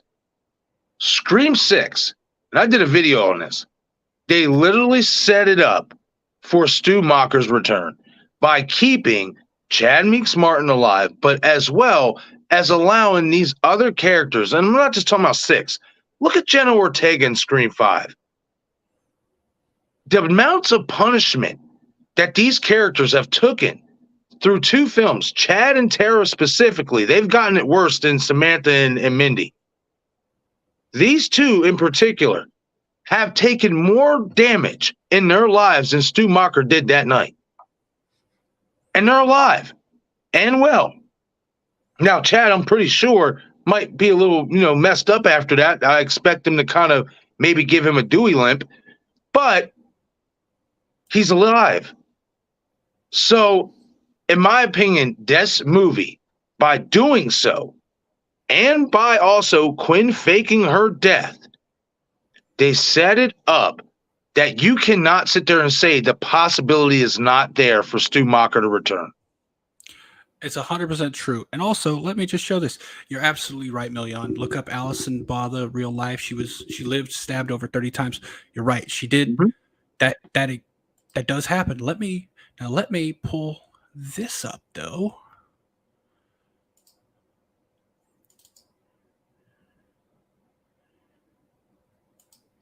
Real quickly, he was who? I mean, listen, that's possible. It's very possible. And I'm in agreement with Eric, about that Stabathon thing on one thing. I definitely can see there be 2 people being involved in that scene because of the time and how fast those cameras were covered. So even if, we believe there is some time constraints and stuff, especially in between other scenes, make no mistake. And from what we see, there wouldn't have been enough time for one person to cover all those cameras. So, I mean, maybe. I mean, I say this, in Scream 6, if Kirby wasn't working with Bailey, there's a possibility, because we all believe there are other killers out there. There's a possibility she's working with them. Who knows? We'll have to find out later. These are just theories. I feel strongly about them, but they are just theories. You know what I mean? We'll just have to wait and see what we get in 7 with this character. Mm-hmm. Yo, will you pull up? I just shared something. Will you pull that up really quick? Yes. You should be able to show it on screen, I think. Yep. Here you go. Here you go, Million. You brought up the Allison Botha story in real life. Cool. This is from the, what is it called? Consumer Product Safety Commission. This is a government organization responsible for investigating products to see how safe they are. One severe incident, a 4-year-old child left the bathroom to go to his room to get clothes from the dresser. A 27 or 32-inch CRT TV. That's the exact same TV that fell on Stumacher, was on top of the dresser. As the child was getting clothes from the dresser and TV fell onto the child. The mother discovered the child unconscious under the dresser and TV. The incident caused severe neck and head injuries, which included fractures to the skull. The incident resulted in 2-week hospitalization with 1 week in the intensive care unit. The long-term effects of this injury included speech impediment requiring speech therapy. A 4-year-old was able to survive a TV falling onto their head. You want to talk about Allison Botha? A 4-year-old was able to survive a TV falling onto their head. And if you look at this study, this Consumer Product Safety Commission study, only 4% of the people who have a TV fall directly on their head die. Only 4%. And you know what about those 4%? They're all children. You're telling me Stumacher's dead, but a 4-year-old here can survive it? Yeah, I gotta agree with Eric, man. It's just like I say about Charlie Walker. Yes, and I know the percentages on his, injuries are definitely higher than Stu's in terms of chance of survival. I know a stab to the heart is a lot more severe than that TV falling on Stu's head. But I said it before, in my video, and I brought it, I brought receipts. With the right care, with the right doctors, he can not only survive, but he could live amongst us a regular life. Now, where there might be some complications, maybe some complications, especially a stab wound to the heart. But the fact is, he'd still be functioning, he'd still be alive. You know what I mean? And with that study that I brought up in my video about that, and this is why I say this doesn't go for everybody. So this doesn't mean just because this guy in real life suffers 2 stab wounds to the heart, walked out of the hospital 12 days later with no complications. That's not to be said for Charlie Walker. He could definitely have complications after that. Oh yeah. But the fact that there are real life cases that prove not only what I say about Charlie, but what Eric's saying about Stu. Bro, it can happen. It's not impossible for somebody to suffer an injury that we think is life-threatening or that we even know is life-threatening. But with the right care and the right doctors, they could survive. Yeah, there's extreme cases of people surviving incredible things. There's cases of people surviving their parachute not opening and falling flat to the earth after skydiving. You're gonna find extreme cases out there. But all I'm saying is that if your answer to Chad is a case where someone who survived the same thing, someone who went through the same thing surviving, then my answer for Stu is here's a case where someone else survived the exact same thing. And Jamie, to address what you said, the child laying flat on the floor, face up with someone pushing the TV on his face with force. Probably not, but you know what else was not the case? This child probably wasn't bracing for the impact with their arms up to stop the TV. Good point. This child wasn't suspecting it. And if it's a dresser, the TV probably fell from a higher distance. So That's a good point. I'm just saying. That is a good point. Yeah, I mean, again, we'll say it all the time. You don't have to be a Stu truther. You know what I mean? But to say, in my opinion, to say that the clues aren't there or the Easter eggs aren't there, at this point, in my opinion, and I don't mean no offense, but it's laughable to me. It is. I'm sorry. It is laughable. You know, when some people come in my chat and say, hey, we don't believe Stu is alive, you need to, let this go. I laugh at it because I'm sorry. From my peripheral, from Scream 5 and Scream 6, the Easter eggs we got, they are definitely hinting at Stu Macher being alive. We can sit there and say, oh, it's somebody mimicking him with the two hands on the knife. Quinn, that was her favorite, so she mimicked him. Bullshit. There ain't no mimic job. That's the guy. And if you believe that Quinn could sit there and pick up Brooks at dead weight and toss him through that wall with relative ease, but yet at the shrine, she can't even hold Chad. Chad just tosses her around with ease. I don't know what else to tell you. Million, I see the examples you're bringing up and what you're talking about here. Here's my question to you. Who else did they make sure was dead? Give me a situation where they made sure the killer was dead. You know Billy, for instance? Did they make sure Billy was dead? No. That's a good point. When Billy popped up, they shot him again. Okay, cool. That's why they didn't check to make sure Billy was dead and then pop him again. No, when he popped up, they did it. So Stu or anyone with common sense, you just don't pop up. You just wait. Did they make sure Billy was dead? I mean, you're talking about what I just said. They didn't make sure Billy was dead. If Billy hadn't have popped up, they would have walked off. Same thing with Jill. Thing to the head, they just ignored her. She got up and started walking toward them. They didn't make sure she was dead. Right. And real quick about that, Eric, and this is this one is for Jill lovers, and I'm not saying I don't love Jill. I do love Jill. But for those who say, oh, Jill wouldn't have been able to survive because of just the defibrillators alone, like because how some excuse the gunshot wound to the heart. She wouldn't have been able to survive the defibrillators. Right after she got fucking shocked, she picked up a piece of glass and was going to try to stab Sydney. Oh yeah. I think she would have survived, but she would have been brain dead, man. No, I think she would have been. I think she would have been definitely messed up. But in that moment, and maybe it was just adrenaline. In that moment, even after the defibrillators, she got up and was still on a mission. Yeah. So that's let's see right there.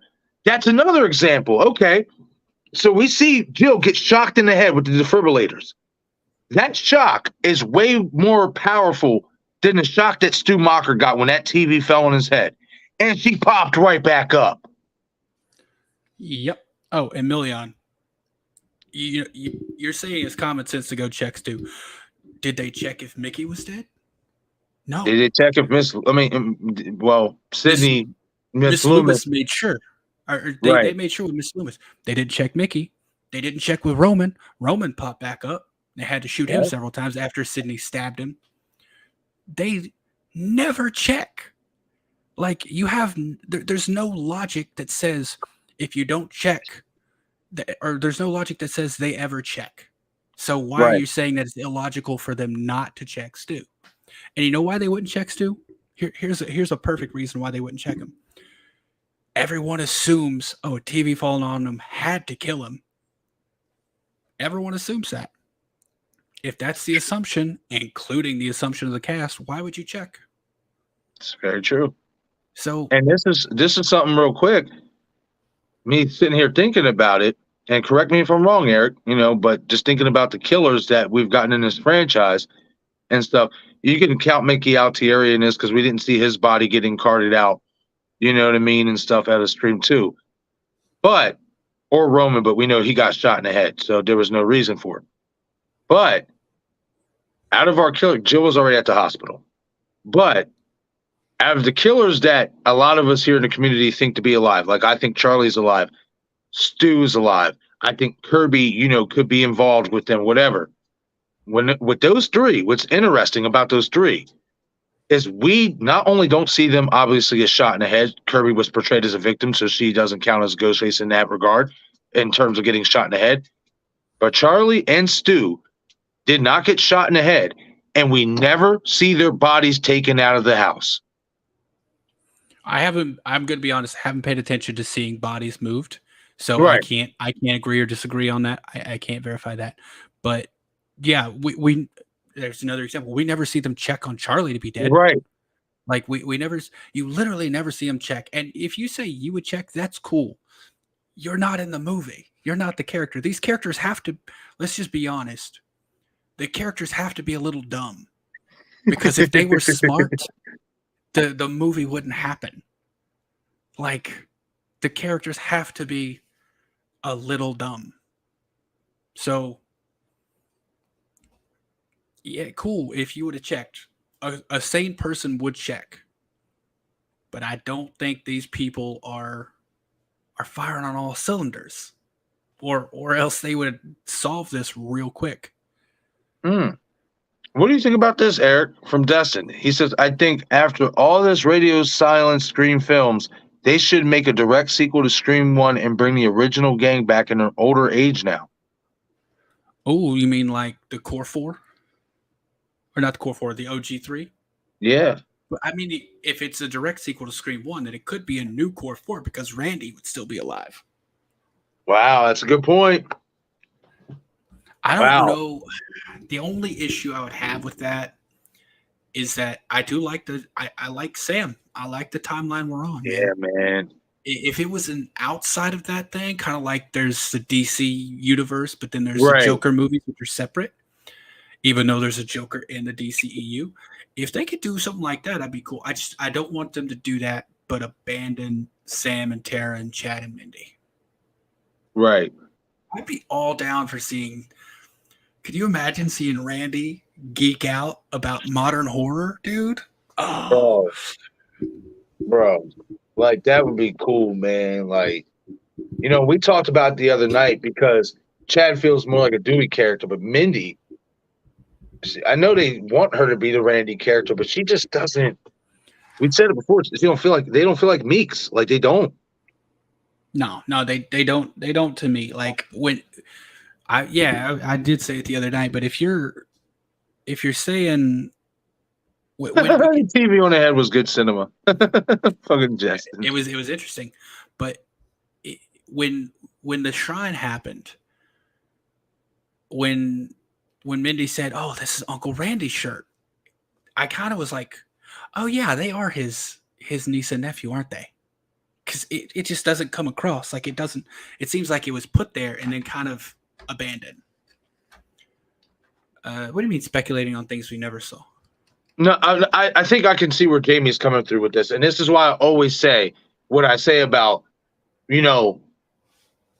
take out what Wes Craven did and didn't intend. We know Wes Craven didn't intend for us to speculate on these characters the way we do now, or theorize about possibly Charlie being alive or Kirby being a killer. We know that wasn't the intention. This is why I always say, look at it from the other creators' perspective, like a Radio Silence. If they went back and watched all these films, maybe there's something in these films, specifically even 4, because that's the conversation tonight. What if they saw something in Scream 4 about Kirby Reed that they thought was interesting in terms of turning her into a killer or possibly revealing that she was involved dead? That's why I say when I say that, because I think when you go back and rewatch this movie, all these movies, if you're thinking about theories and stuff like that for certain characters, I definitely do think that you can make assumptions on things that we know wasn't a part of the story. Why? Because the story is still continuing now. You know what I mean? Even though we're following Samantha Carpenter and her story, she's still linked to the past as well because of who her father is. You know, so you can go back in these movies, especially when we got returning characters like Kirby Reed, who we thought was dead, and they bring her back. So you go back and rewatch some of these movies, and it's just like, you know, there's things in this movie I didn't see before in terms of people. I mean, they could be a good red herring, or you could also make the case they are a suspect as well. You know, so in terms of making speculations on things that we know they didn't put in the story, we know West didn't intend for that to happen. We know all that. But that's what makes it so interesting in terms of theories, is that you can go back and rewatch those movies and say, okay, I know West didn't intend it that way, but I see it from this perspective. And if I'm going to do a Scream movie myself, I actually might go this route, playing off what I seen in this particular movie. Yeah. I mean, at this point, yeah, we're making speculations based on things that, I mean, sometimes you have to make a speculation based off thing you didn't saw. Million, for instance, he's got a differing opinion than me. Cool. He's making a speculation that Stu is dead based on something he didn't see. We didn't see them check on Stu, but he's making the speculation that Stu is dead because it's only logical that Stu would have been checked. You never see that, though.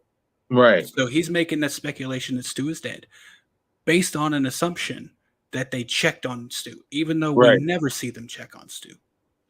And see, and that's the thing, too, though. And like that's why I said earlier, let's just go with the imagination or the assumption that these pictures of Stu with the neck brace that is out there, let's go with the assumption that it is real. We know that it could possibly be fake, but let's just use our, imagination for a second. If those are real photos from Scream 96, of deleted scenes, deleted photos of Stu Macher on a gurney with a neck brace, I mean, you wouldn't want to make an assumption or speculation on that? Yeah, exactly. And Million, sorry to interrupt. No, you're good. Randy never says Stu is dead. In fact, no one ever says Stu is dead.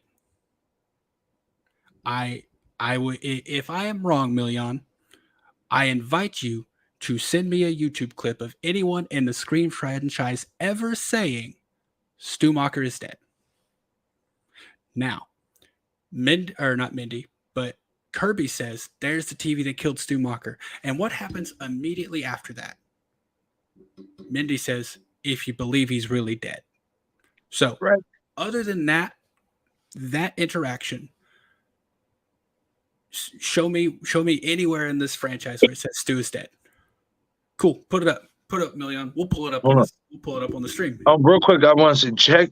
Jamie Hart says checking on Stu was never part of the story. Showing us others being brought out was never part of the story. So I'm having a hard time as a creator myself changing what they wanted me to see. But where I counter with that, Jamie, is that we always get on these creators for being different. What if with certain characters within the franchise, they looked at them as, especially like, survivors, they looked at them more as a killer and want to tinker with the idea of making them a killer. It may not be the sexiest pick for some, but that's a way of them trying to get different. You know what I mean? And stuff like that. So, I get it. Undoing what they wanted you to see initially, I get that. You don't want to do that because you see what you see and that's what's there. It was there for a reason. But as creators, we are creators and stuff like that. I also see from the lens of, okay, I know that they didn't want this undone. I know that they didn't intend it for this to be this way, but I like this idea and this theory for my movie so much that I'm going to go for it. You see it happen all the time, even especially with fan films, and stuff like that. So I get it, though. I understand where you're coming from, Jamie. I just think it's fascinating for me personally in this franchise, and this is just my opinion, that you can go back and watch Scream movies and look at certain characters who were survivors or who were victims. But you can look at them and say, okay, I know they were intended to look like a red herring, but that's a little too red herring-ish for me. You know what I mean? And stuff like that. That's all I'm saying about it. And in regards to Stu, So, wait, what was this? You said you wanted me to pull up this comment from Milion? No. Okay. I'm waiting on Milion to put it in here. He's gonna show or find where Randy says Stu is dead. But in the meantime, in regards to Stu, yeah, Stu was never shown to be possibly alive. That's true. But you gotta, in my opinion, you gotta take clues from things and put them together. I think you do. That's what I find interesting about these movies. But the speculation on Stu being alive, it started with Wes Craven and Kevin Williamson. If they had never said it, True. you are absolutely right. None of us would, or not none of us, someone would still be speculating it, but the crowd of Stu is alive people would be almost non-existent. Wes Craven and Kevin Williamson had a script for Stu to be alive and be returning as a killer. So with that knowledge in mind, because that's not even up for debate, that is a fact. That is With true. that in mind, then you got to go back and start looking at pieces of how that could have happened. We were never told how it happened, so we're speculating on how Wes Craven and Kevin Williamson would have done it. Right. So with that in mind, that's where these speculations are coming from. Yeah, we didn't see some of the stuff, but we probably would have. And I'd like to say this real quick. I do agree with you that, if Wes Craven and Kevin Williamson basically didn't start the whole Stu Macher is alive thing, the demand for Stu's return might not be as high. But I will say this. I won't say as high, but people probably wouldn't be talking about it as much as they are. But if you are, as a fan of the franchise, especially if you're like, okay, every single movie, we get a brand new killer, which is cool. But damn, I really would like to see one of the past killers make a return. If you really do deep diving and studies and articles and stuff like, we do, I feel like there still would be a good portion that would come out and be like, you know what? If you wanted to do it, you could say he's alive. And here's the reasons why. And stuff. Will it be as much as a demand or as talked about as it is because, Wes and Kevin didn't say it? No. But I do think when you really especially if you have a theory in your heart that that you feel really good about and you believe in the details and you believe in certain little facts, I definitely do still think there would be people that'd be like, you know what? If I want to see a killer come back that was supposed to be dead, but that he could be alive based on the significance of his injuries or the non-significance of his injuries, I still think people would be like, oh, yeah, I think Stu Macher could be alive. That's just my take on it, though. Milion, you said you posted it. What do you mean you posted it?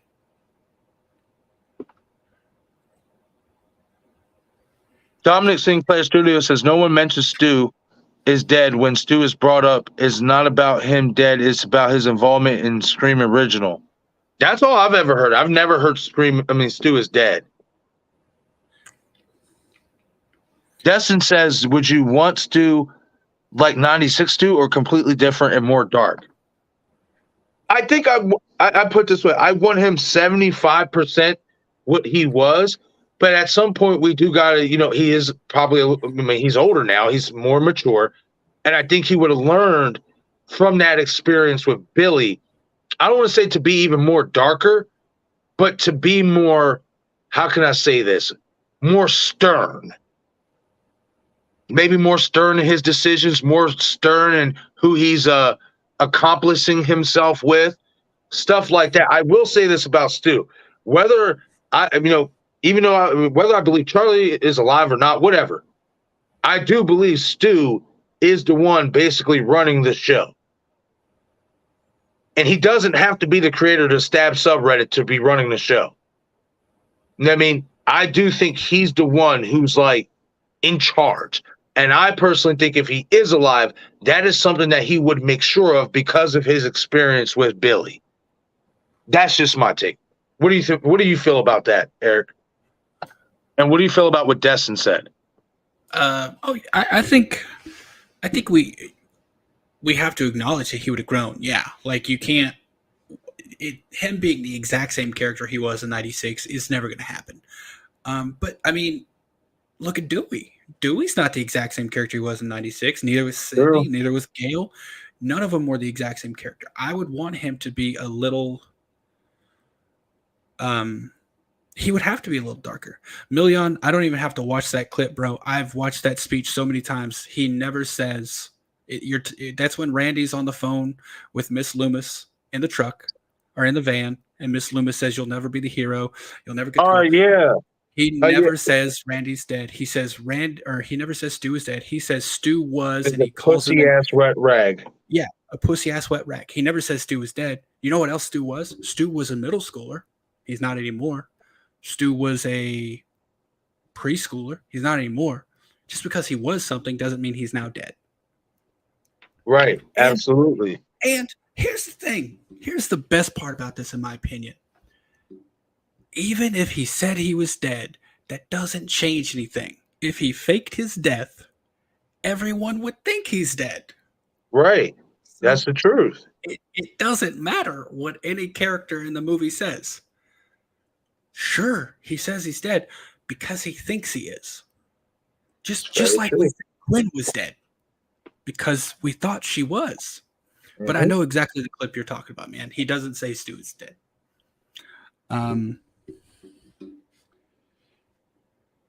Yeah, he doesn't say that in that clip. But yeah. Oh yeah, that's right. Only mods can post links, Million. I'm sorry about that. I should have remembered that. That's the truth. Yeah, you can't post links unless you're a mod. Interesting. I didn't know that. Million, bro, if that's the evidence you need to accept that Stu is dead, cool. You accept that he's dead. I don't. Bearded, have you seen Mindhunters? Destin asked. I have, yeah. It's a great movie. Wait. Movie or show? Because I'm talking about the show. Now the movie with LL Cool J, Catherine Norris, Johnny Lee Miller, Val Kilmer. Yeah, I haven't seen the movie. I've seen the show. The show Mindhunters. If you haven't watched that, it's about Yeah, it's about the serial killer profiling team and how it got started. Yeah. Yep, that's basically what that is, but it's a movie. And all I'm gonna say is this, man. Saw and Mindhunters came out around the same time, though Mindhunters, according to Destin, was supposed to be released sooner.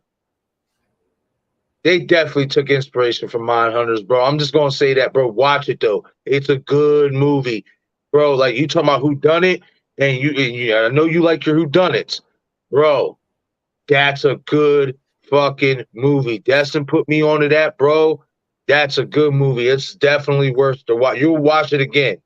I'll tell you that. You'll watch it after you watch it the first time. You'll want to watch it again. Oh yeah, I'll definitely give it a watch. By the way, what's up, Sister Pam? See you pop in. Careful, we have a Stu hater in the chat. That's Sister right. Pam. What's up, Sister Pam? Man, well, yo, this is a late night for you, girl. I know you usually say you don't, be, out at night and stuff like that, but that's what's up. It's good to see you, Pam. I hope you're having a nice night. That's right. Stu lives. Let's go. That's right. Million, with that message, and I know I've been talking to Million a lot in the chat. Just wanted to throw it out there. With that, I'll say we're in perfect agreement. When it happens, I'm not someone. I'm on the Stu train, but I'm not someone who says he has to come back. I'm not. I actually only want him to come back if it's a specific way. I think him coming back could ruin the story if they do it wrong. So we're in agreement there, man. Right now, this is all speculation. That's all this is about, is speculation. I can't say 100% certain he's going to come back. I can't say I'm not going to say he has to, but I think the evidence points to the fact that he could. Man, listen. Like I said, people could say what they want about, oh, it's somebody mimicking him in that scene with Gail. Man, I ain't buying it, man. As soon as I seen them two hands clutch that knife and raise above that dome piece, I was like, yo, come on, man. That's Stu. You know, That's that Stu Marcus special, Charlie, baby. and I say it about Charlie too. You know, I say it for both of them. You know what I mean? And you know, and some people agree with my Charlie theory, some won't. I respect that. You know what I mean? But from my peripheral, why would you drop multiple Easter eggs? Not just one, not just a reference, nothing like that, but multiple references, multiple Easter eggs to these characters. If at some point we are not going to get revealed that they are alive or something surrounding them big is going to happen, especially for Stu, especially for him. Why? Why drop all these little subtle Easter eggs? They don't. People sit there and say, what clues are you guys talking about? Let me tell you something, guys. They're not going to sit there and drop the nuke on us and sit there and make it so obvious that Stu is alive. They're not. No, that'd ruin the surprise. It would ruin the entire element of the surprise. But along the way, they are dropping little, you know, like Craven likes to say, them little breadcrumbs, right? Why would they even do that? If they're I'll say this. Why would they do it if they're not at least entertaining the thought in their head? And when you listen to Radio Silence, I'm talking about the entire team. I'm talking about the directors and the writers or whatever. They go back and forth. They play the game. Oh, no, Stu's not alive. Stu's dead. Then you hear one of them say, nah, Stu's alive. We might bring him back. Just little comments like that. Not basically saying that, but little subtle comments like that. That lets you know that even if they're going back and forth, yes, no, guess what? At the end of it, in the middle, there's a possibility. Yeah. If they're entertaining the idea of him coming back, then there has to be a possibility of him coming back. And like I said, I don't think it's he has to come back for me. That's where I'm a little different than people. I want him to come back because I think that's what Wes Craven. I'll put it this way.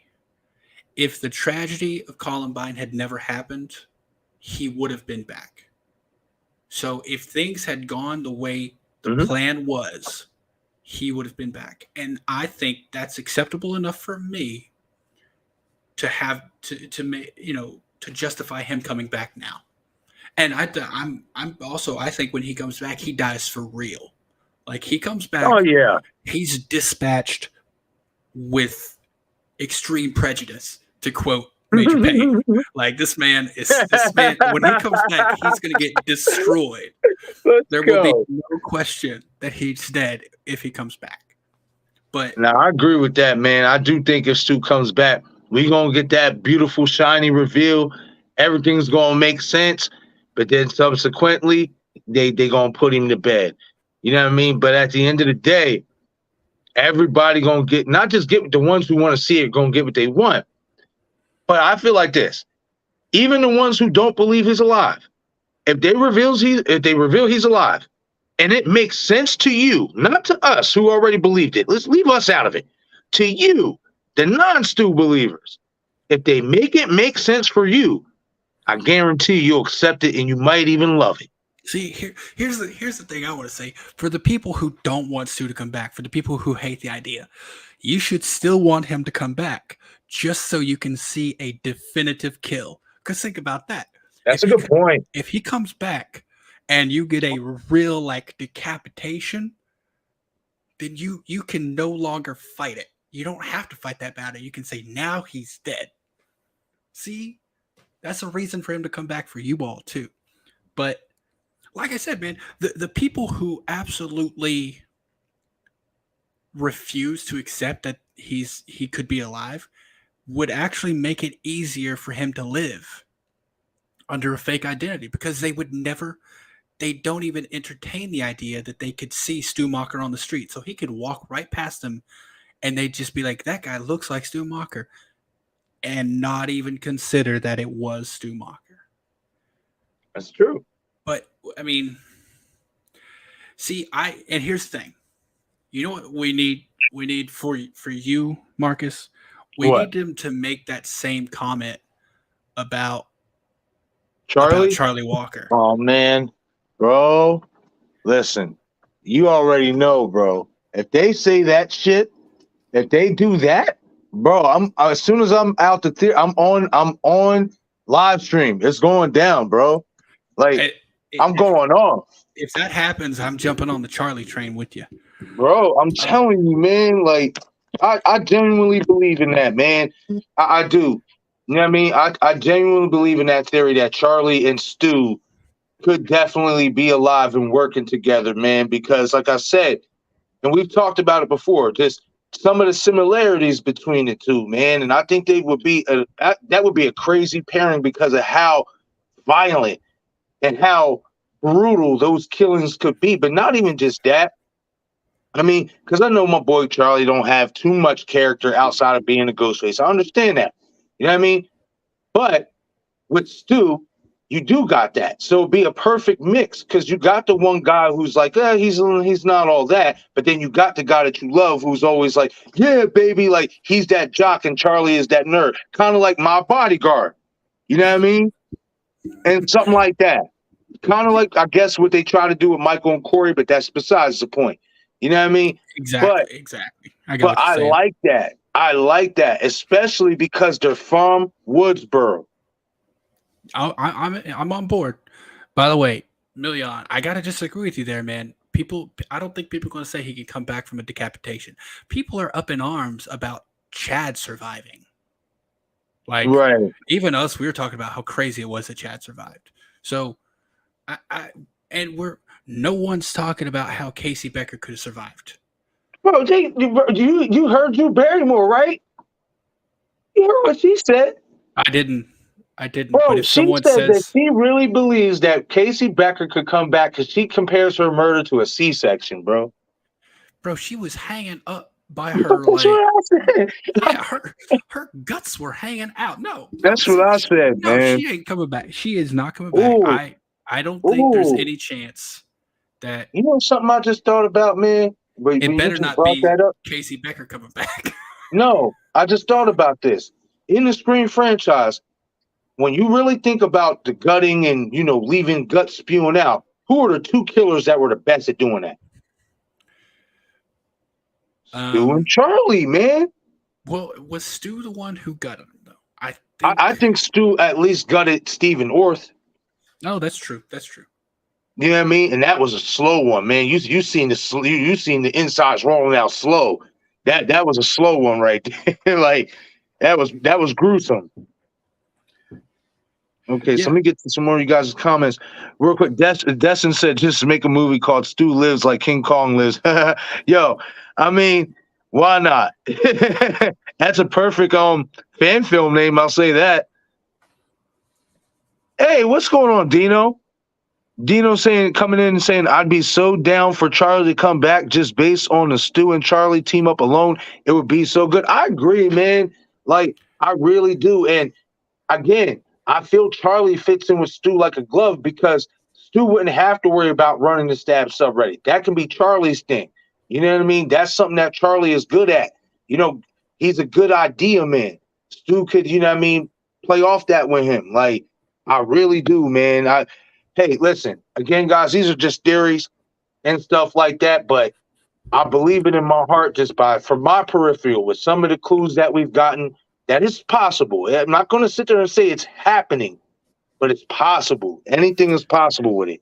By the way, did you see after Monday our stream with on Craven's channel, and we were talking about were you here when I brought up? Because I know you had to you cut out for a few minutes, and I was talking about having Angelina, Charlie, and Stu all come back together and team up. Yes, when I cut out for that second, I put on my laptop so I can listen to what you guys were saying, and I did catch that. Did you see that Steven's got a stream set up now about the three of them? I saw that. I think I sparked an idea in Steven there. Bro, it's not impossible. Listen, me and Destin, when we was talking about Stream 6 a couple months ago, we got on this kick, you know what I mean, about, Jennifer Jolie. You know what I mean? That, we got a couple Easter eggs of her in 6 as well. In the movie theater, you did see some of her, shrine photos, all that. And stuff. And we just got on this crazy idea, but it really ain't that crazy when you think about it. You know what I mean? That Jennifer Jolie, when you really look at how she was quote unquote killed, given by today's Scream standards, she could live. You know what I mean? That little poke in the back, like what poking the gut and a poke in the shoulder in the back area. We've seen a lot worse, especially in these last 2 films. But we got on this idea because a lot of people forget that Jennifer and Roman had that relationship. And Destin brought up when Roman fakes his death and Gail finds him, who comes popping out behind the curtain? Jennifer. So, and it's not to take away from Angelina. I still think that theory that's definitely, a theory that's still on the table. I'm not going away from that. So when people hear me talk about Jennifer Jolie, I don't want y'all to think that. But when you look at the fact that Jennifer Jolie had a relationship with Roman Bridger, you know what I mean? Then that fact alone that she was down there basically when Roman faked his death. Man, I think if you wanted to, you could also bring her back as well. And if you're not going to do it for Angelina, you could do it with Jennifer. And it would tie in real nice, in my opinion, as a kind of nice little tie-in to that whole line in Scream 6 of Gail turning into Ghostface. Because, Jennifer Jolie played Gail.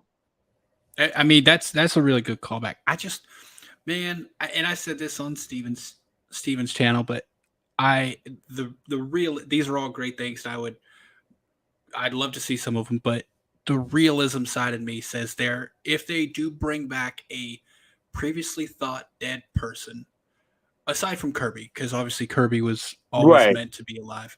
If they bring back a previously thought to be dead person, they're only gonna do one. And that's because there's gonna have to be some exposition about it. Like they're not gonna be able to just say, "Hey, this person's alive. Congratulations." They're gonna have to do something with that. And absolutely. And if you bring back Charlie and Stu, well, now you have exposition you got to do for both of them to explain how they both survived. And I think that'd just be a little too much. That's like a movie's worth of material on its own. So I don't think it's likely they'll ever do it. This is how I envision it happening. This is just me, how I envision it happening. Val brought up an interesting point about mental wards in jails.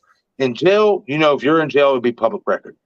In a mental ward or whatever, psychiatric care, it's not public record. So it is too. Oh, it is? If you're sent there as a punishment, yes. Oh. If you check yourself in for a psych hold or something, if you check yourself in, it's not public record. But if that is a punishment, it is public record. I didn't know that. Okay, yeah, so that's like the guy who shot John Lennon. See how I envision it with my theory, for Kirby, Stu, and Charlie being involved, is that if Charlie and Stu both lived or whatnot, and they went to jail, because if they did live, they're going to jail. You know what I mean? Unless they were able to fake their death and get away with it. If they lived and the cops were there in the hospital to handcuff them, all that to the bed, they in jail. How I envisioned it is that Stu, he's serving his life sentence, whatever you want to call it. Charlie, for what he did in 2011, survives his injuries. He goes to jail too. He ends up in the same jail as Stu Macher or whatever. We know this. You can have connections in jail. I didn't understand that. You can have connections in jail. You can have connections out of jail or whatever. How I envisioned it is that these mofos fake their death. They got, a couple people to go on board with them or whatever. They fake their death in jail or whatever. So then whoever helped them fake their death or whatever. Now, how exactly we going to do this? We could do it a couple ways. You know what I mean? I feel like maybe, you know, fake blood, or I don't want to say fake blood, but make it look like, you know how they do it. They stage the scene. They do it how they do it, or whatever. And whoever is working for them helps them transport their bodies out without basically any notice. So whoever they think, well, whenever they're dead or whatever, supposedly dead, they make their escape, whatever. And people who knew they were in jail, like Gail, like Sydney, all that, or whatever, they still think that either Stu's in jail or they're dead because they would have got that notice. Oh, Stu, Charlie's dead, but they're really not. You know what I mean? Especially if Stu has the type of money that we think he has, that's not impossible. Could easily pay some motherfuckers off to sit there and lie and fake records and stuff like that and plan a way to get out. And Kirby, being an FBI agent, if if it were ever be revealed that she's shady, I feel like if it was done the right way, it could definitely work. Here's the only issue. The only issue with that, and this isn't even opinion based, this is factual based. Because of the line Kirby says in Scream 6, the TV that killed Stu Macher, right, and the Easter egg in Scream 5, did the real life Stu Macher survive or whatever. Right. Because of those two things, we know that the perception is he died there. So he's not in jail. Like, there's no way he's in jail. Gail wrote that he died. There's no way he ever went to trial because Gail would have written about it. So with those two lines, we know that there's no way Stu Macher is in jail. They effectively wrote it in a way where he had to have faked his death. I know there's people talk about there being like programs for killers under the age of 18 and concealing their identity and stuff. That doesn't matter if there's a new killing spree patterned off of what they did. It would come out because they would be a suspect in those killings as well.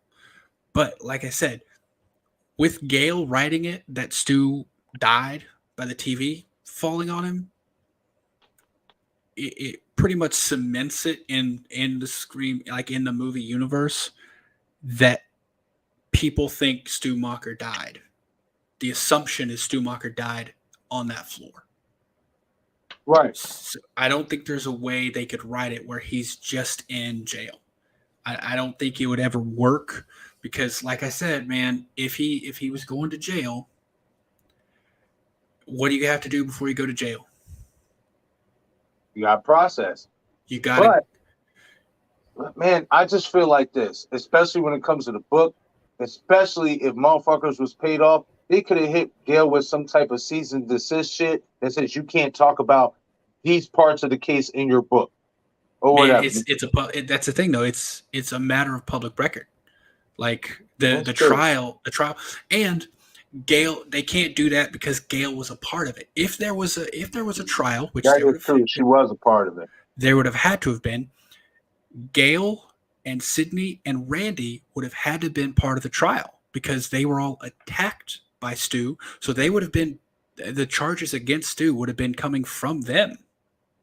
Like, so there's really no way it works for Stu to be in jail. And Sister Pam brings up a good point. The police board in in Scream 6 does say he died in 96. It says death 1996. Right. So at least according to police and according to what evidence they're factoring in, he died in 1996. So I don't think they've written themselves into a corner, in my opinion. The only way it works for Stu, and I've said this for a long time, the only way it makes sense for Stu Macher to come back is if he faked his death. Because I don't see it happening where he any other way, because there'd be too many inconsistencies. In terms of Gail writing the book about it, in terms of police Dewey knowing about it, in terms of a trial, even if you don't go to trial, even if you plead guilty and you don't go to a trial, because if you do plead guilty, there would be no trial. You have a sentencing, and do not pass go, do not collect $500. But Yeah. that You know what else I sentencing, thought about too? what's that? I mean, and it's crazy. It's somewhat out there, but it's not. If because we've seen it happen in actual fucking cases before with real life murders.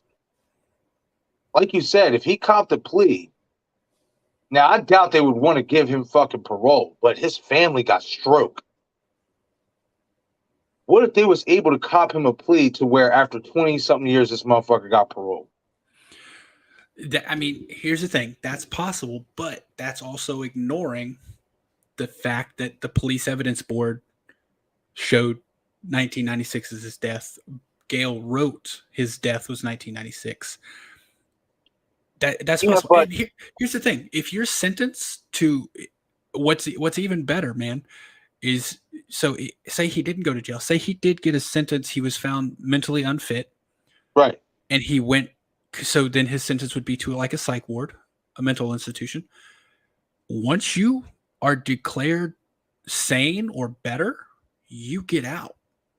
You know when I brought up the guy killing John Lennon? Yeah, that is true. He didn't go to jail. He's in a psych institution, or maybe he went. Maybe it was the guy who shot Reagan.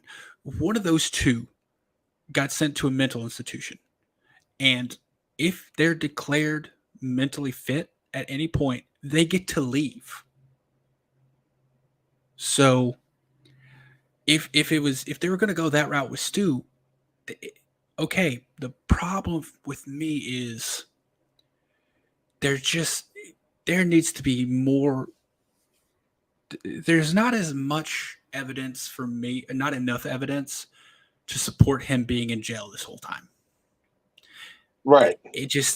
After 25 years, there would have been something else, especially with how See, and I agree with that. was. I'm just thinking because this is like fucking movies, and you know how they fucking do things like that sometimes. Like that's true. That's true. And if like when they were gonna do that, this is where I agree with like the negative, the Stu deniers, I guess. This is where I agree with them. If they were to have said he's in jail, he's been in jail this whole time for the original part 3 in 2001, I would have been cool with that because not enough time had been by to where it didn't make sense. We could have justified not talking about it in part 2. But now on the 7th movie, there's been 6 or 5 sequels so far, and none of them have mentioned him being in jail. I think that's a little bit too much for me. But for then it would have worked, but for me now, jail doesn't work. It's got to be faked death. Million, man, you would think so, right? But DNA also would have easily proved that wasn't Quinn that died. Yeah, and they didn't figure that out. So there's a lot of fucking holes with the whole Bailey and that whole thing. From him being a cop in the NYPD, but he's using a fake name, to her faking her death. Like there's a lot of holes in that whole thing. You know what I mean? Even Radio Silence even noticed that. Like when the directors even notice it, it's kind of a problem. And it's just, we talked about it before, Eric, it's somewhat picking shit up and putting it down. And that's something they need to stop doing. You know what I mean? Like stop doing stuff like that. You know what I mean? Like, if you're going to go with something, go with it full force. Like, remember how when they try to say, they were going to risk it all. And, it was a split on that. A lot of people felt, okay, yeah, they're really going to risk it all. But then there were some of us was like, okay, guys, you guys got to understand this is marketing. Yeah.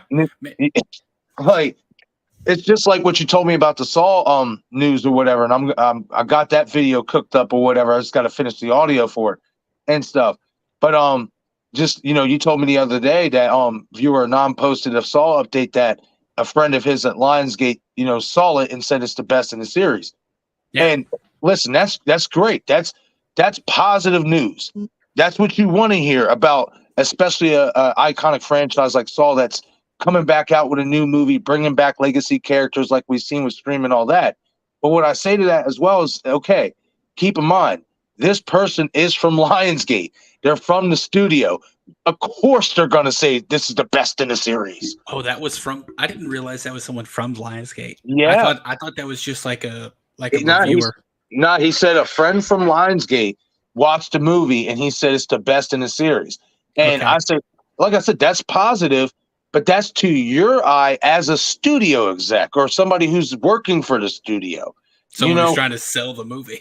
Right, exactly. So that might not be the case once these test screeners, and we know for a fact these test screeners will let it be known. Like, if it's not good, you see what happened with The Exorcist. So it's just like, with these guys, like with them hyping stuff up and saying, oh, yeah, we're going to risk it all and stuff like that. Like, that's just marketing. We'll get there when we get there. We know when they're going to risk it all. Us as the viewers, as the fans, we know when they're risking it all or they're trying to at least risk it all and stuff. Now, I'm not going to sit there and say they didn't take some risks in Scream 6. They did. And they also laid the groundwork for a cult. When you get 5 total killers, I mean, I count Greg and Jason because I do believe that they were a part of that stab subreddit with Richie. Even though Jason is the only one to kill, Greg we didn't see kill anybody, I still count them to a degree or whatever. But in 6, they laid the groundwork for a Ghostface cult in Scream 7. You don't have that many killers show up if that's not what you're aiming for. Just this time around, you did it as if they weren't working together. But you're laying the hint that there is a cult out there and that is working together. That's true. And I mean, here's the thing. As much as we don't want to accept it in terms of Stu, there is a small chance, very small chance, if it had gone to court, Stu would have walked. And now you can say this is crazy. You can say whatever. I agree with you, Eric. There's a real life. What is it called? There was a kid he was 16 in Texas. He got drunk and started driving and ended up hitting and killing 3 people. And he did not serve a single day of jail because he suffered from what was called affluenza. Remember what that was? He was so rich that he didn't know right from wrong. That's right. So he didn't serve a single ounce of jail. So there's a small chance he could have got off. But once again, bro, I said this in a video, and of course, there was a couple people that came in and kind of lit my ass up about it, and rightfully so. I get it. I understand, but I did this video months ago about Stu Macher beating the charges. And I said this, listen, even though we have 3 witnesses or however many witnesses, Randy, Dewey didn't really see anything because he was incapacitated, so he don't count. But Gail, Sydney, and Randy, so that's 3 people. They know that Billy and Stu were the killers. But when you really look at it like this way, especially if you're a defense lawyer and if you're a high-powered one that got stroke, that got money, because Stu's parents had money, there's a possibility he could have beat those charges because you can make the argument, hey, you never see me in the Ghostface costume. Yeah, I was about to say DNA, right? Right. His DNA would have been on him. Yeah, sure. But he also interacted on a normal basis with these people. Right. But this is the thing, too. From what we've seen at the end of Scream 96, now it could have been Stu's gown, but it also could have been Billy's gown. There's a possibility they could have went to Jill and Charlie route and shared the same gown, but I don't believe that. You know what I mean? That's just me. Or whatever. But we don't know whose gown that was that Sydney put on. Mm-hmm. And if it was Billy's gown and Stu's gown wasn't found at the house, then you can't get his DNA. Well, no, I'm saying he would have his DNA would be around, but it's also his house. Yeah, exactly. So you can't really say that. Like I've already established, I don't think jail works because of the other things. because of them saying the evidence board saying death 1996 because of what Kirby said, what the Easter egg said. I do not think jail works. However, I don't think it's impossible. However unlikely and improbable, I don't think it's impossible for the theory to exist that he made it. See, and I'm glad you said this, Milian, because in some cases in real life, and we've seen this, no. Yeah, I was about to say that's. Listen, we could know for a fact. I would put it this way: I could see somebody, clear as day, stab the hell out of somebody and kill them, and I'm subpoenaed to go to court, and I say I'm an eyewitness to this stabbing. But if this motherfucker got money, and he's got a high-powered attorney, and they can convince the jury to suspect reasonable doubt, it doesn't matter what I say. It doesn't matter what I see. And they tell you this all the time, if you can get the jury to believe in reasonable doubt, there's a chance the motherfucker could walk. Yeah. And you always got the insanity plea. But here's the thing. Right. You mentioned DNA, Milian. I already brought that up. Of course, there DNA would be on him, but it's also his Thank you, house. Justin.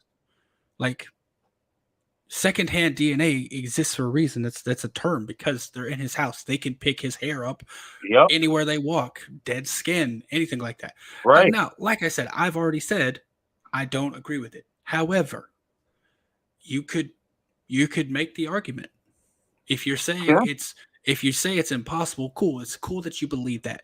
I don't agree. There's evidence of these things happening in real life. There's no showing in the Scream movies that Stu is untouchable. You know what else it doesn't show? It doesn't show any of them going to the bathroom.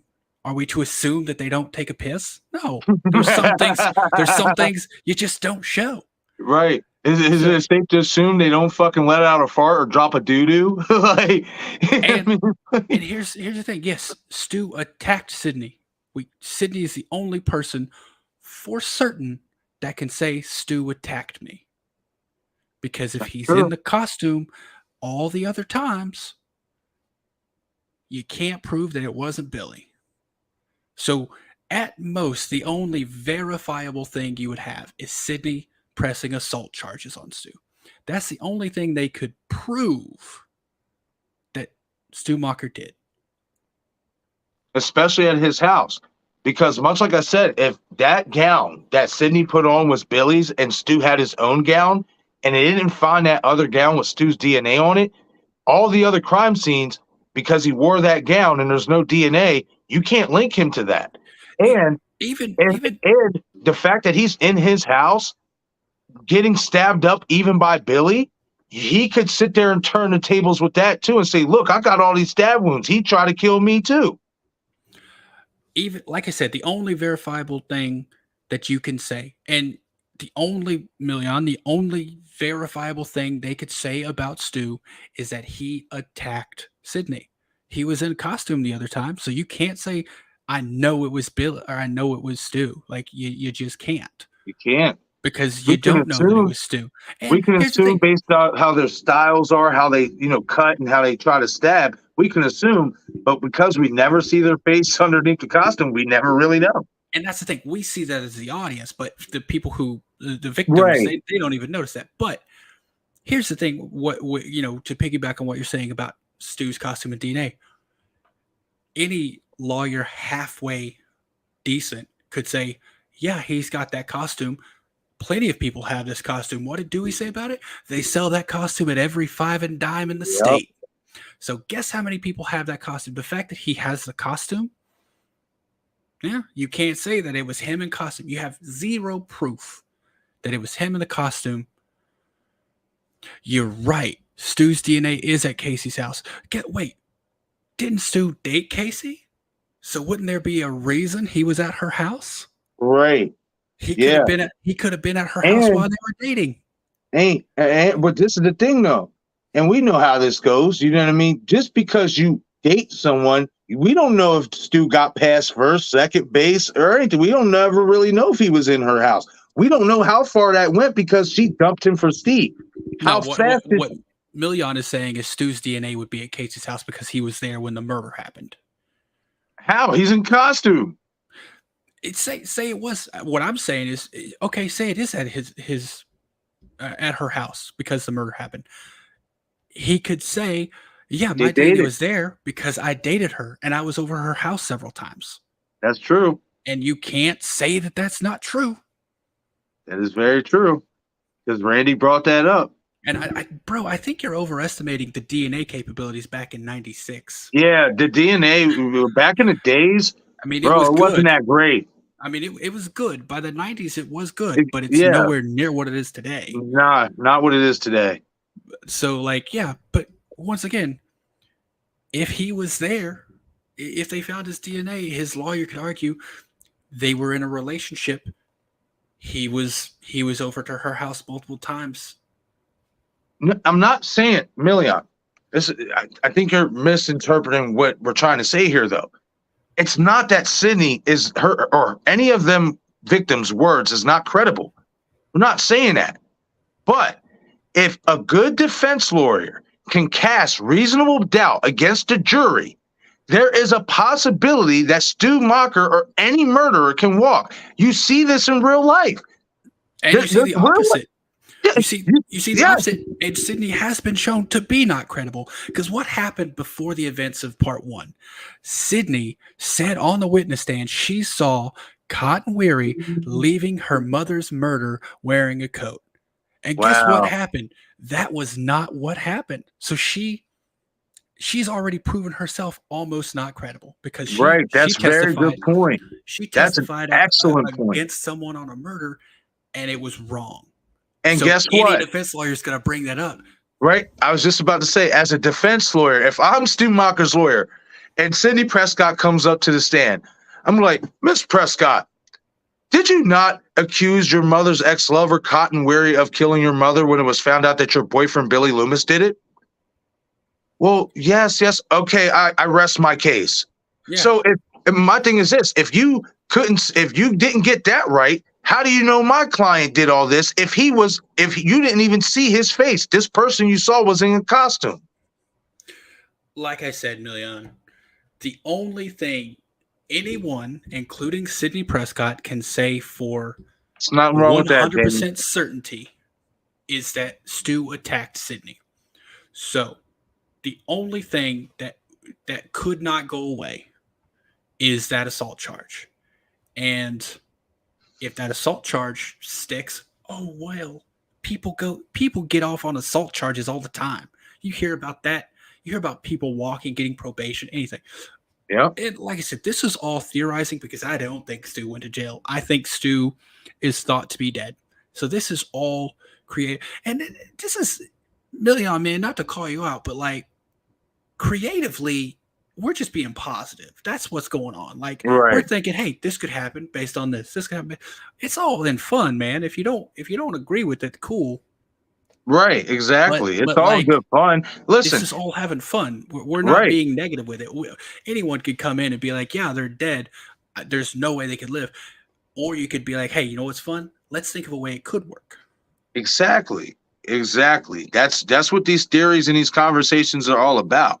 You know what I mean? Just because we believe in them strongly, hey, it might not happen. You know what I mean? But the clues, at least in our opinion, are definitely there. We're going to talk about them, and we want to talk about them because if they do end up happening, it's like not some type, we try to tell you so, but it's just like, you can find these clues if you really pay attention and stuff like that. You can. No. See, I got to disagree with you there, Marcus. Million, you best believe the second Stu Macher comes back, I'm coming to Million's channel. See, bro, I told you he was alive. See, I'm messing with you, man. Me personally, I wouldn't mind doing that, but I think you know who I'm saving it for. Charlie Walker. Yeah, let's go. Let's go. You know what I mean? I feel so strongly in that. But hey, I also know that I could be wrong. And guess what? If I end up being wrong, I'm not going to be mad as long as we get a great movie and everybody loves it and it all makes sense and it ties in beautifully with whatever story they're trying to tell long term. I'm not going to be mad if my theory doesn't come into place because guess what? It's a theory, you know? Yeah. Dude, I'm right there with you. Like I said, and I said it earlier, I'm not one of the people that says Stu has to come back. I don't think that's true. Right. There's been good movies without Stu. There's been great movies without Stu. I don't think you have to have him for it to be good. But in terms of DNA, Milian, just to address this, most of the time when they find DNA on a victim, a murder victim, it's under their fingernails because they try to fight off their attacker. That's usually where they find it. I watch a stupid amount of crime scene stuff. So me too. That's where you find it. They couldn't. Stu, anytime he's attacking someone other than Sydney, is wearing gloves, a long sleeve robe, and I mean he's covered. And the mask isn't only a mask. I'm sure you've seen it. It covers the hair too, so that keeps the hair back. So the likelihood of them scratching DNA is very low. Of course, there's other ways it gets out. I'm not saying those are the only ways, but I think it's justifiable anywhere the attacks happened that Stu's DNA could have been there for other reasons. Casey Becker's house, he used to date her. Sydney's house, Sydney and Billy. Not Billy. Well, Billy too, but Sydney Tatum. and Tatum, best friends. Tatum's boyfriend Stu. There you go. Like it's feasible he was over their house sometime. Of course, we don't see this, but it's feasible.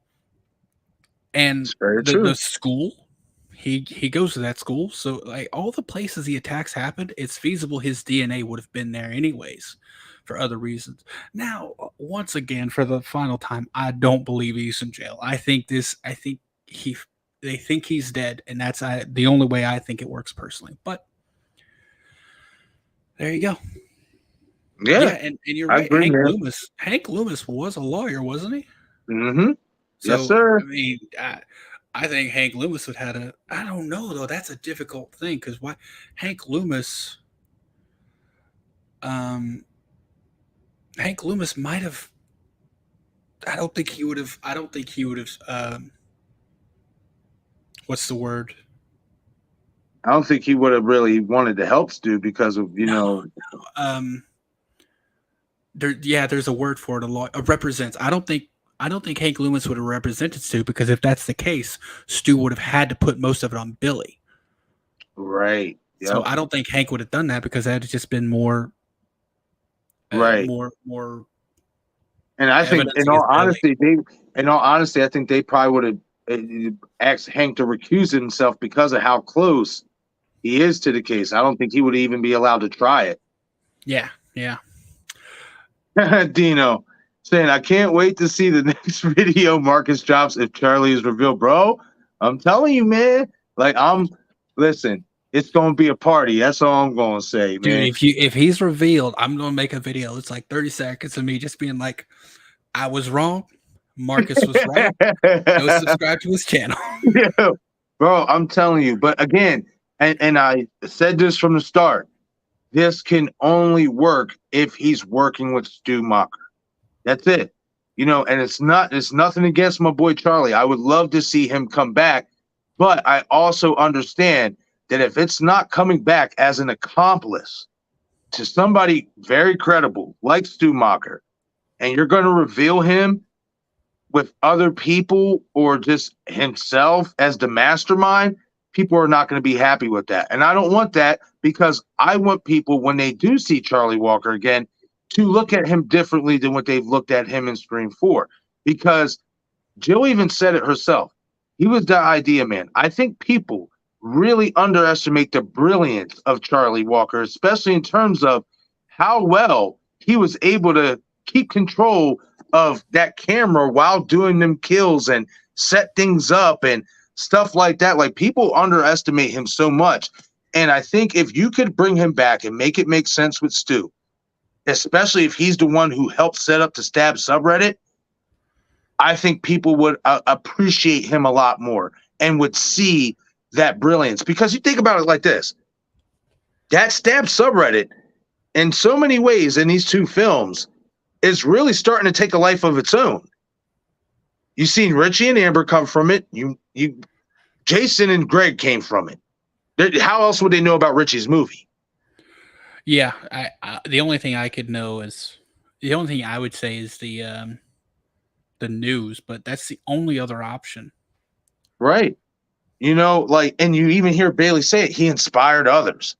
Like, you know what I mean? Talking about Richie and stuff, that came from the Stab subreddit. You know what I mean? So, I mean, listen, guys, I know it's out there. You know, I know the possibility of Charlie being alive is definitely slimmer than Stu Macher's, especially when you look at the data. But you say it all the time. Anything's possible. And if we can get my boy Charles Walker back, side by side, Charlie Plane, Stu Train, let's fucking go. Let's hack up some more motherfuckers. I'm all for it. Oh, dude, I'd be on board. Like I said, it's a movie, y'all. Like at the end of the day, we can complain and bitch about what they're doing or what they're not doing, but they can do whatever the hell they want to do. If they don't want to bring Stu back, they won't. If they want to bring Charlie back, they're gonna. Like, there's nothing. It's a movie. They don't have to. Whoa.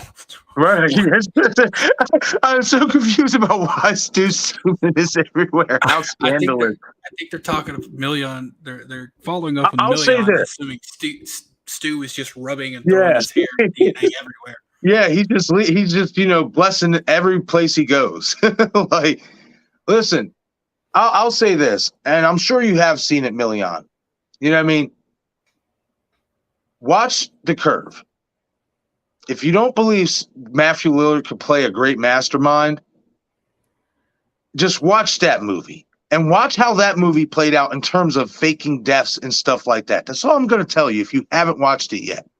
You know, but I'm telling you, man, I believe he is alive. You know, like I say, why drop all these Easter eggs? I'm going to say all these Easter eggs, but why drop the subtle Easter eggs, you know, that point to him? It just doesn't make any sense to me if you're not going to bring him back. So, but hey, everybody's got their opinion. You know, some people don't believe he's alive. There's us who do. My favorite acting performance of Matthew Lillard is actually from a movie called Nice Guys. Okay. I did one of his monologues for an acting class. It's so good because he's kind of a womanizer, right? Okay. And Cuba Gooding Jr. is in it. And nice. I forget who his other friend is, but they're talking to him about basically like calling him out and stuff. And he's basically he gives this monologue about why guys like that are the way they are. And dude, it's so good. It's so emotional. Basically, dude, I'll send you a clip of just that monologue, dude. It's so good. You can see the pain in his eyes as he's giving it. See, and that's why I said it in my Freddy video that he's like my top pick to play Freddy because he's such a good character actor. He gets the most out of his roles, and then some. Like, I would love to see him play Freddy. I do got to catch up on this movie that Carrie put me on to called Dog Soldiers or whatever. It's with him, and I forget who. I think Sean Astin, and they're like dishwashers, and they go like from state to state washing dishes at different restaurants, and it's like it's a bunch of basically, I guess it's like a drama / comedy or whatever. But I want to watch it because it's relatable to me because that's like my side gig, like. Nice. Yeah, you know what I mean? So I'm just like, all right, I got to watch this movie because I tell people all the time, you know, especially in the line of work that I do, there's not enough appreciation for it. You know what I mean? Who wants to really be a dishwasher? But when you fucking look at it, that is so important for when people go out to eat because guess what? You need clean dishes. You want things to be sanitary. You don't want to be eating off dirty ass shit because you can get sick. You know what I mean? Okay, I'm weird because I love washing dishes. Yeah, I don't. I've never had an issue with it. Like so many people is like, oh, Marcus, we don't understand how you do this and how you keep up. And I'm just like, all you do is a little scrub, make sure it's clean, spray it down, send it through the machine, and run it where it got to go. How hard is it? Like, some people, and I get it. I get why people don't like it because especially when you work at a busy restaurant, man, let me tell you, it's the pace. It's the constant getting after it. You know what I mean? But I've never had that problem because I've always just been a worker. Like I've always been a grinder. You know what I mean? Like, So, but I would really like to watch that movie because I can relate to it. Yeah, and there's a couple people talking about Nice Guys and that monologue. Okay. Dude, it's so good. I'll send it to you. But speaking of Freddy, I got a pick for Freddy that I don't think I've heard anyone talk about, and I think it's a great one. Okay, go for it. Let me verify his name here because I'm pretty sure I know it. I know I can tell you his face immediately, but his That is right, Tori. It is, at the end of the day, it's a movie. It's all for entertainment. Absolutely. Exactly. okay. So I was right about his name, Cameron Monaghan. Never heard of him. So did you watch Gotham? I've caught a little bit of it. Did you see the Joker that wasn't really the Joker in Gotham? No, I never got that far. He's played Check by him out. Cameron Monaghan. Dude, I'll send you a clip on Okay. Instagram. Just watch this one clip, and it's basically where you can see. So I don't know if you know, but in Gotham there was some rights issues, so they couldn't actually use the term Joker. They couldn't. Oh, He couldn't no, be. I never knew that. So Cameron Monaghan was never actually the Joker, but everyone knew who he was, right? He was, right. And there's one scene where he goes from like, that's when you find out who he is. Dude, he kills it so good. But I think he's just got something where when I watch him, I'm like, this dude would be so good and so creepy as Freddy Krueger. And he's still young. He's still pretty young. I don't know how old he is. Hold on a second. He's only 29. So he would have like years. He'd have a franchise in him. Oh yeah, he would have years as Freddy. Okay. I'm gonna check that out. Yeah, definitely send me that. I'm always open to newer ideas, for a Freddy Krueger character. I know Destin, leave it in the comment section. What is the actor's name? He plays in Vice Principals that you said that you think would play a good Freddy. And just based on look alone, I don't think Destin, is off. I think Walton Goggins. Huh? Is it Walton Goggins? I think it is. I think. Let me know in the chat, Destin. Holy crap!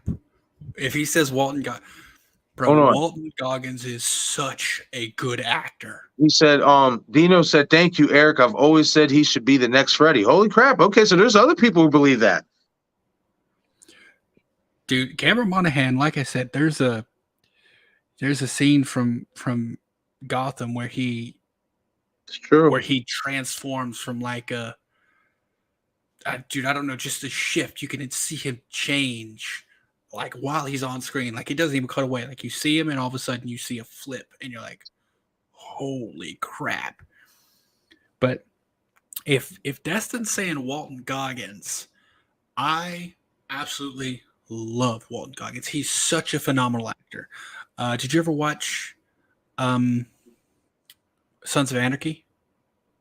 I've caught the first few seasons, but I can't remember them like that because it's been a while. But those were good. Did you? Okay, so do you ever remember? This is Walton Goggins I'm talking about. But do you ever remember when Tig started dating the trans woman? What season was that? I don't know. It was one of the later seasons. See, I think I've only caught like I think the first 3 seasons, and then I kind of like veered off from it since then. So I didn't catch the later stuff. I know I did catch the episode when they did my man Opie dirty.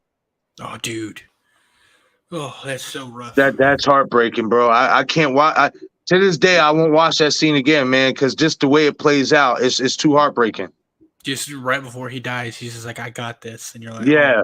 Oh God, dude, I love Bro. Opie so much. Ryan Hurst is such a good actor. He's such a good actor. And it was so funny is because I had to really look at him to tell him, like, yo, that's Gary Brazier from Remember the Titans. I'm like, Yeah, it is. I'm like, holy shit, I didn't know it was him until I really looked at him. I'm like, yo, that's tight. Dude, and he's such a big guy too. Like, and he's gonna I think he's gonna be at one of the cons. Oh.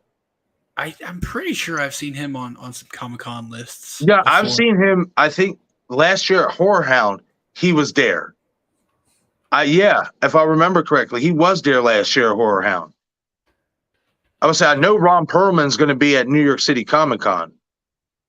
Yeah, he's Oh, Ron Destin just Perlman's a got big back. one, too. So Destin, let me know who was that guy from Vice Principals that you said would be a great pick for Freddy. Is it what did you say it was, Eric? Walton Goggins, Walton Goggins. because Walton Goggins, man, he would kill it. I think that's who Destin did say too. It sounds familiar. As soon as you said vice principals, I'm like, wait a minute. Wait a minute. Hold up. Wait a minute. Yeah, let me know in the chat, Destin, if it's Walton Goggins. Yep. That's who Destin said too. Bro. Walton Goggins would rule that shit. The only issue is Walton Goggins is a little older. My thing with Cameron Monaghan is he would have years. Yeah, he's got a ton of time because he's only 29. Walton Goggins is 51 already. Yeah. So he wouldn't have that long. Right. But Damn. he's a spectacular actor though.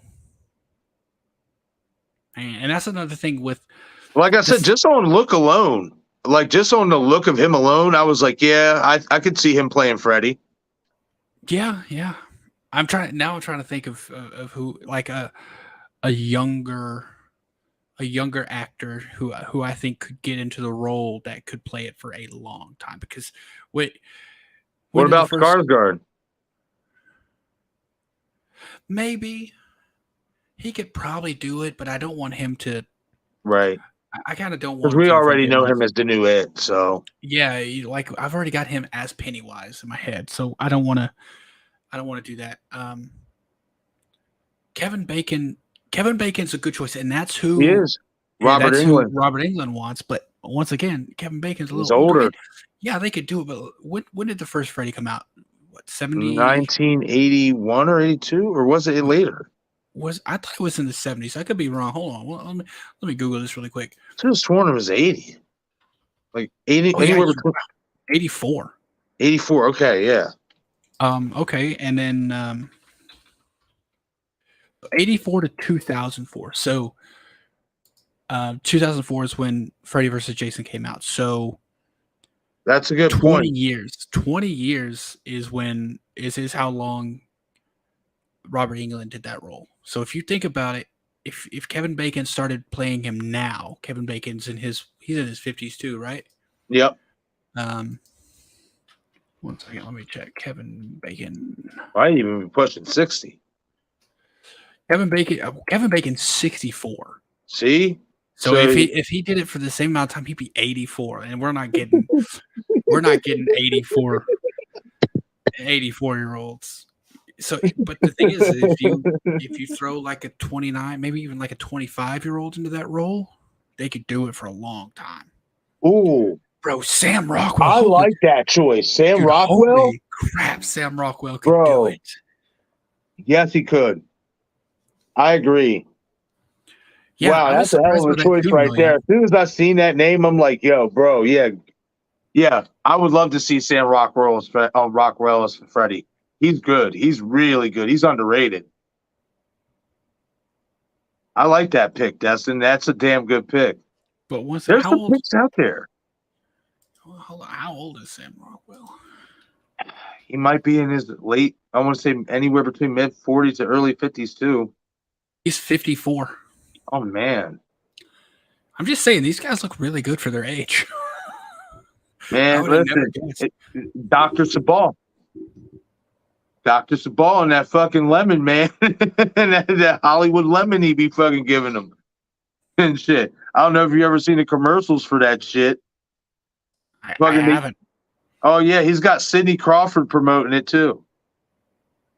It's like this cream from a lemon extract that he naturally creates himself or whatever and shit. And apparently a lot of them, like Hollywood stars, go by it. Like they said, it keeps their skin looking great and non-wrinkles.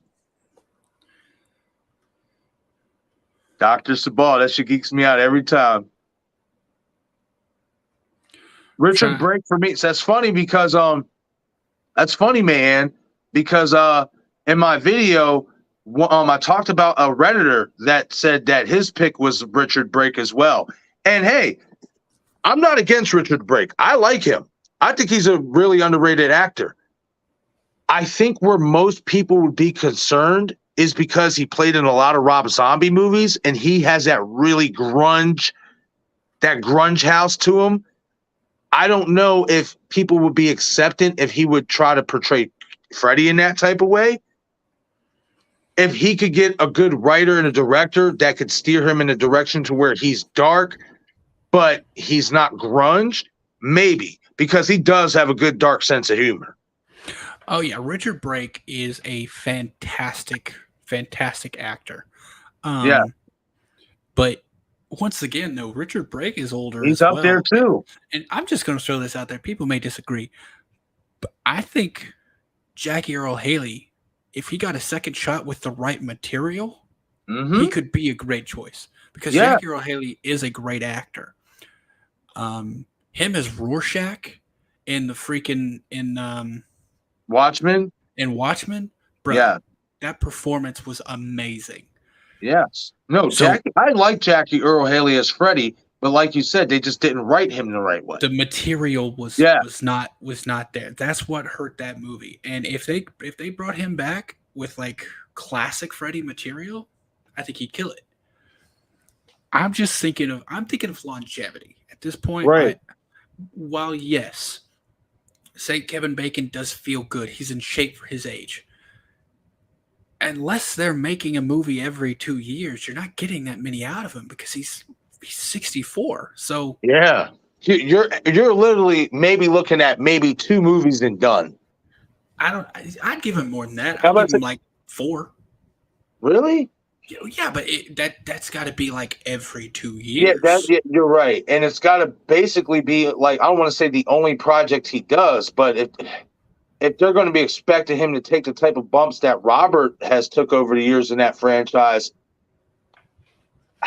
the longevity isn't going to last 4 films, in my opinion. Like it would be hard, man. It would be hard on him.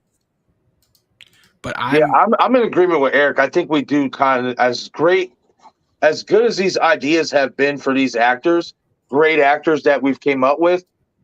I agree with going young because then we can get more out of the situation. We might be able to get 5, 6, 7 more Freddy movies. If, this one is well received.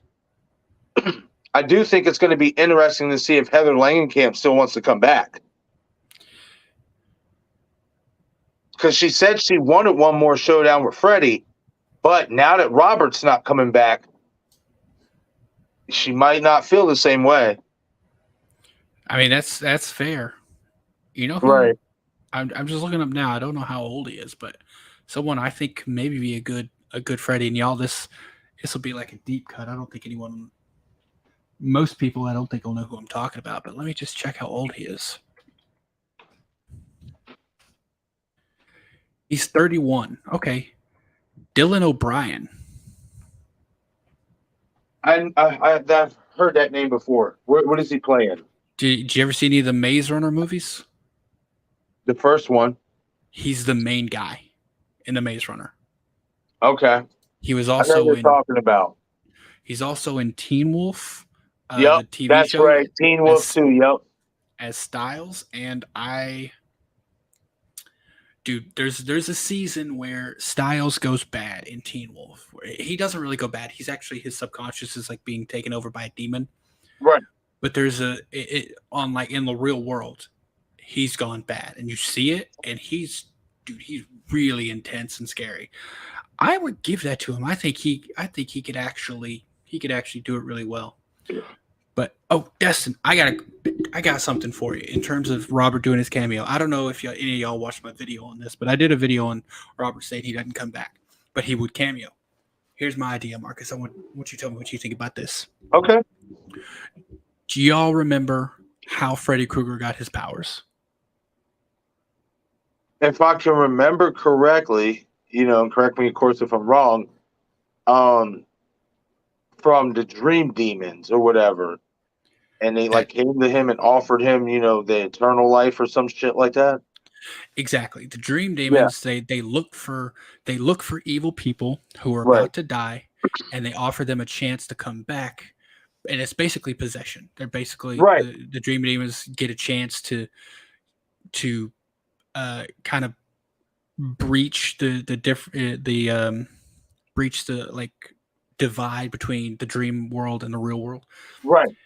So you gotta have, if we're doing a like a reboot of Freddy, we should see this dream demon exchange happen. And I think Robert Englund should be one of those dream demons, and Jackie Earl Haley should be one of those dream demons. Ooh. Because then it's kind of like a passing of the torch. They're literally giving this new Freddy his abilities. Everything, every one of their capabilities. Like, I like that idea. I think that's cool, and that would be a nice little tie-in to Jackie Earl Haley and Robert Englund, because that would be beautiful. I just think I put that out in my video too. Like, that would be a perfect way. It's a perfect cameo because you're getting him in. Everyone's going to know who it is. And it'd literally be like the past Freddys giving the powers to the new Freddys. So I think in terms of cameo, that's what I think would be really cool for him to do. I like that.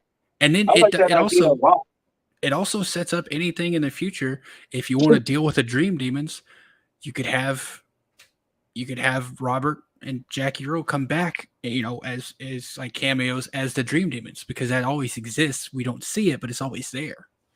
Yep. I like it.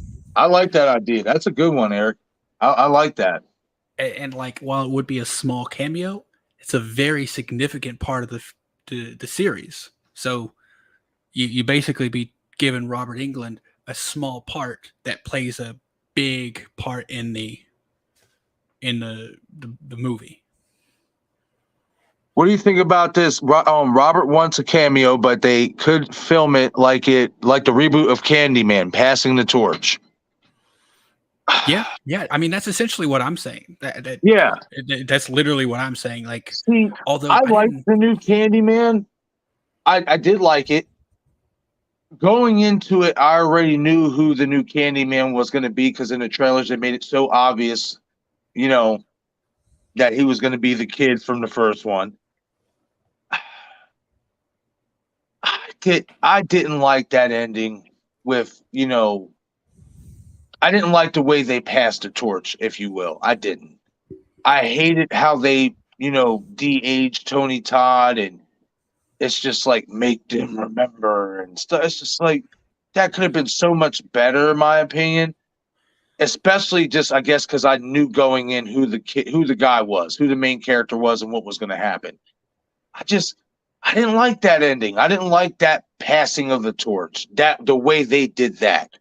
I actually enjoyed it. I don't think it was a passing of the torch. That's the thing. For me, you think it was like a revival? Well, what it was them basically them saying anyone can be a Candyman. Like, you're not talking about, like, they're not saying, hey, he's giving you the power to be Candyman now. The people who believe it are giving him the power to be Candyman. Okay. And I like that we had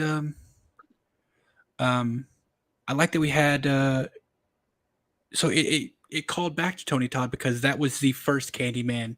Right. And then we had the Candyman from the beginning of the movie that we see. Right. And then now he's a Candyman. I think he was setting it up to show so that basically, like, especially if the people believe, if you conjure it up enough, anybody could be Candyman. Essentially, yes, as long as you die under those circumstances. Because that's the thing. Those people died, like, I don't know if you remember the lore and how the original Candyman died. He was horrific. Yes. But then also the Candyman from the beginning of the movie, and then him. So he was kind of a protector almost. Like, they wanted him to, because that's the thing. That's one thing I didn't really care for, was they set Candyman up not to be a bad guy, but he was kind of a protector because he was only getting revenge on the people who wronged him. Right. So, yeah, I think he was setting it up to be that Candyman could be anyone to anyone. So you Right. could have a Candyman versus. I don't think there was really a passing of the torch. I think they Right. just wanted to show Tony Todd as they And that's a should, good because- point that you make, because when you start seeing Candyman like show up in the mirrors and stuff like that, that's not Tony Todd. No, You know, so that's a good point, you know, to make. I just wish they would have did it a little better. I guess, like I said, for me, I liked the movie. I just didn't like how obvious it was about the direction they were going. Because, Yeah, like I said, as soon as the trailer dropped and he's like, "Oh, I feel like I have a connection to this place," I lost the fucking kid from the first one. Like, Yep. I knew it immediately. I'm just like, all right, you know what? I'm gonna still watch it, but I liked it. I thought the kills were great. Mhm. You know, but like you said, I didn't like how. I agree with you with that whole analysis that they made Candyman the protector in this one. I didn't like that. Yeah, Right. that wasn't my favorite. But by the way, Million, yeah, this is original artwork. I'm not quite finished with it yet, but I am working on that to be given away over to Craven Something Scary's channel. That's going to be, 10K celebration. and there's going to be 10 different custom art pieces given away. I agree, Destin. I still wanted more Tony Todd too. Oh yeah, he's Tony Todd is a I agree. That should have been. I agree with that. That it should have been Tony Todd in the mirrors until the transition. I agree. I could see that. I do like I said, I enjoyed the movie. I thought it was a good update to the lore, because just continuing Tony Todd's character story would have been rough. It would have been hard to do. Right. So I think they did really good with how they had to work it, because you had to come up with a new story, but while still respecting the original. And the only way to do that, because if you just do a straight up remake, you kind of have to erase the original or have someone else play that character, and that very rarely works well. So I think they did a really good job with what they had. But So, man, asked, and I will say this, guys, real quick, because it is almost going on 2 a.m. Eastern time, and I greatly appreciate all 12 of you guys hanging out here at this late hour. But I am going to shut the stream down at exactly 2 o'clock. So we got about 10 minutes left to go and stuff. But I'm going to definitely get to as much of your questions as I can and stuff like that. But again, I greatly appreciate you guys all hanging out. Like, this has definitely been fun. I like how we were able to talk about the scenes that we wanted to talk to, give our analysis about Scream 4 and these scenes, these breakdowns. And then we kind of transition into some Freddy and other stuff, you know, and there's Yeah, nothing wrong with that. It's a good conversation. yeah, we went a little off the rails with it. I know. Okay, so Man asks, guys, what about the guy Craven interviewed from the movie You're Killing Me? Bryce Anthony Heller. He's got that crazy evil look. I haven't watched that interview. Yeah, I'll have to give that one a watch as well. I haven't watched that movie either. You're Killing Me. Yeah, me neither. Sounds interesting though. Yeah, I'll have to see what he looks like. I'll have to send you the clip of Cameron Monaghan. That's a good point. Tori says anyone could be Candyman. I mean, Helen became a candy woman at the end of her movie. That's true. That is very true. That is very true. I forgot about that to a degree. Like, yeah, that's right. The way that played out. Yeah. Destin says, just do it. Give the people what they want. De-aging is a norm and it's cinema now. De-aging. De-aging. There we go. It kind of is. They do it I can't wait. sparingly. I can't wait to get my glasses next week. I can't. I can't do this anymore. I need my glasses. Oh, gotcha. Yeah, and I imagine being on your phone too makes it rough. It does. Okay, so yeah, see that. Oh, Writing Destin Candy- said, I'm writing Candy Woman right now. Oh, shit. Nice. Let's go.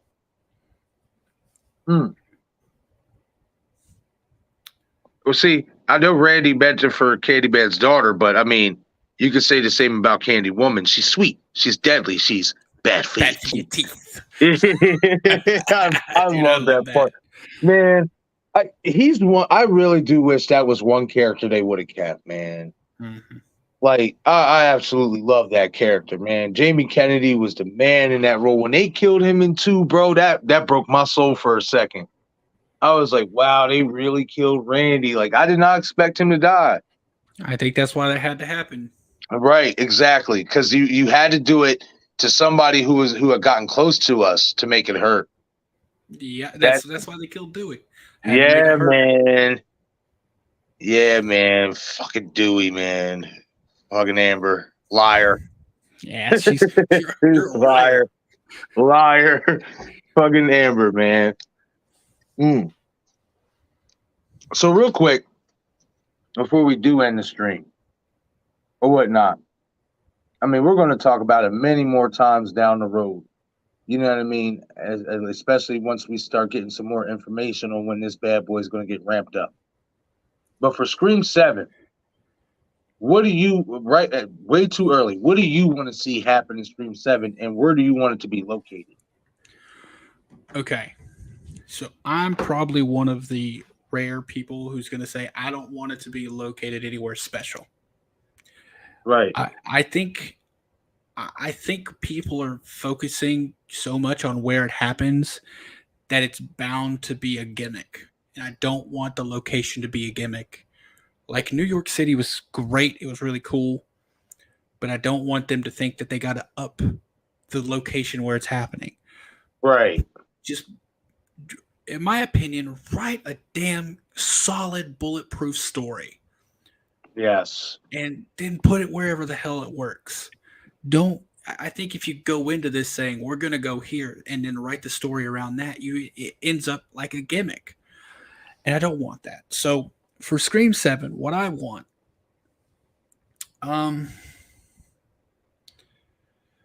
let's see. I want Mindy to die. Bro, I just throw it out there. I do not like Mindy. I want her to die. I'll say this real quick. I think there's a high possibility she's going to die. But I also think there's a high possibility, even now more so than ever, and I'm going to talk about it in a video in the future, there's a possibility she's going to die as a ghost face. Bro, I said right after 5, Mindy was the most suspicious of a surviving character because she got stabbed in the shoulder. Right. And she was out of commission the rest of the movie. Like, come on now. Anyways, I want Mindy to die. I want her to die saving Chad. Ooh, okay. Because I think that would be the best way for her character to go out. She's not a favorite of anyone right now, but if she goes out saving Chad, she'll be a hero. And I think that's a good death for her.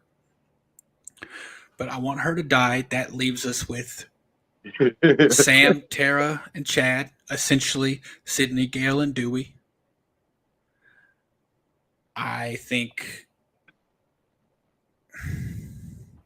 I do think Danny should come back. He should die as well. Because, well, I don't know. He's going to die Ghostface. Nah, I don't think Danny's dying a Ghostface. I think once again, Danny dies.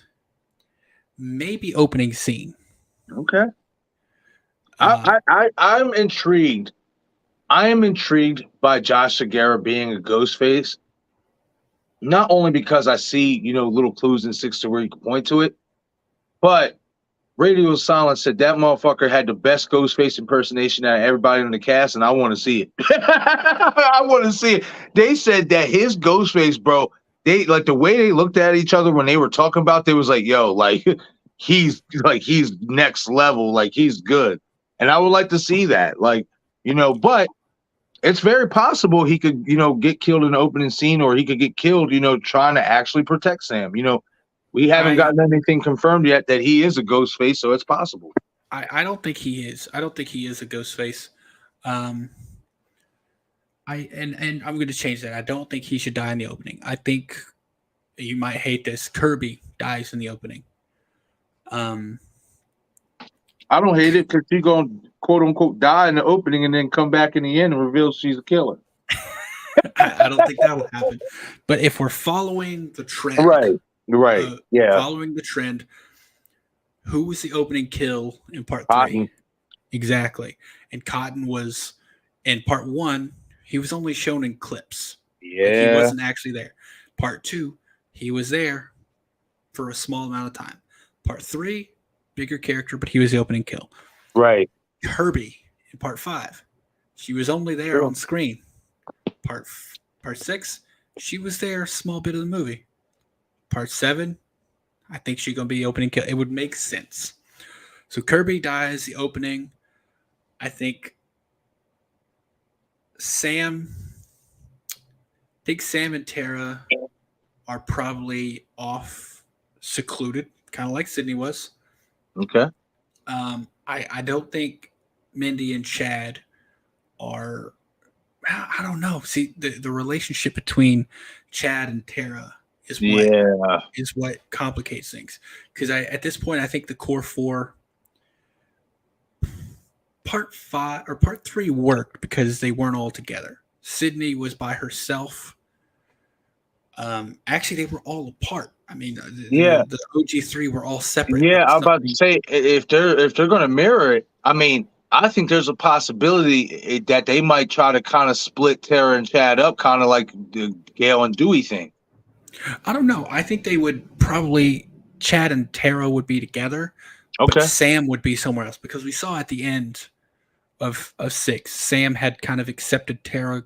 She needs to trust Tara to take care of herself. Right. I think Chad and Tara would be together, but Sam would be off by doing her own thing, probably with Danny. And then I think Mindy might be off by herself doing something. That's a very good point because they were all split up. Yeah, so I think that would be a possibility.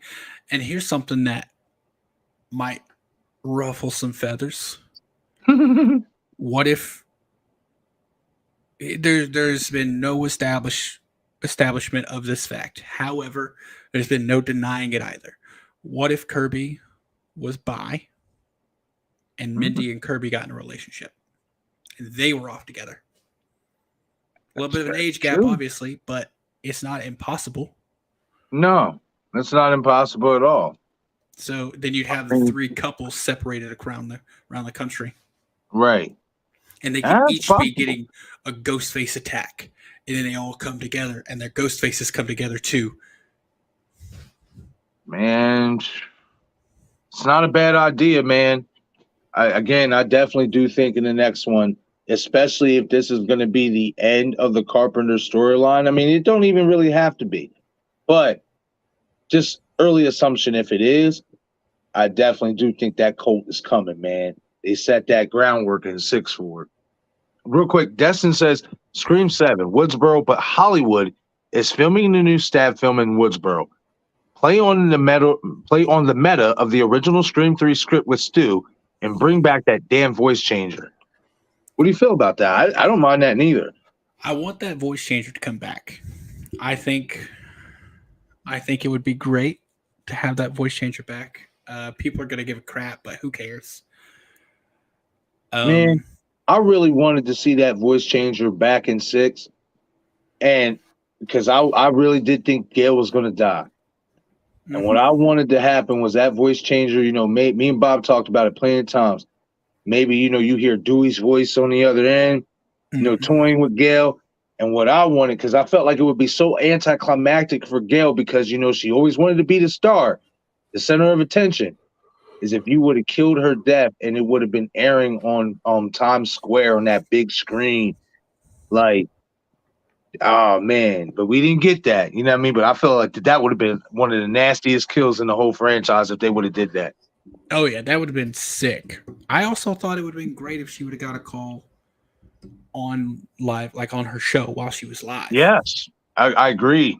That would have been cool too, man. Like, especially, to set it up with that, and that's how you set it up. You get you have her get a phone call on her show. It's live, it's air. meaning she could be airing anywhere. She could be airing in Times Square. She could be airing across anybody's homes, stores, restaurants, everything. And she gets this call live on the air. And everybody might think it's a prank because it's a show. And then, the shit really goes down, and this shit is all airing across everywhere. Like, man, they could have done it, man. They could have, but they didn't. Okay, so let me get to a couple more of you guys' comments, and then we are going to head out of here for the night. Is there anything you want to plug in, Eric, or any last words you want to say? Well, if I remember correctly, this Sunday, Steven over Crave Something Scary, you and myself are going to be doing a live stream where we rank the ghost faces. We rank our personal ranking of the ghost faces. So if y'all want to jump over there, I'll be putting that stream up tomorrow, so y'all can click to set the notification for it. But yeah, I'm excited. Rank our ghost faces, and we're gonna have a section where we rank some prospective ones as well. So, but yeah, that's gonna be that's gonna be fun. I believe Sunday 10:30. 10:30, perfect, cool. Yep, because I'm not doing Halloween Omnibus this Sunday or whatever. I'm pushing that back to the following Sunday because we had that stream with Craven. But also, I'm going to be hanging out with Kyle from Return of the Living Flat for a couple hours or whatever and stuff.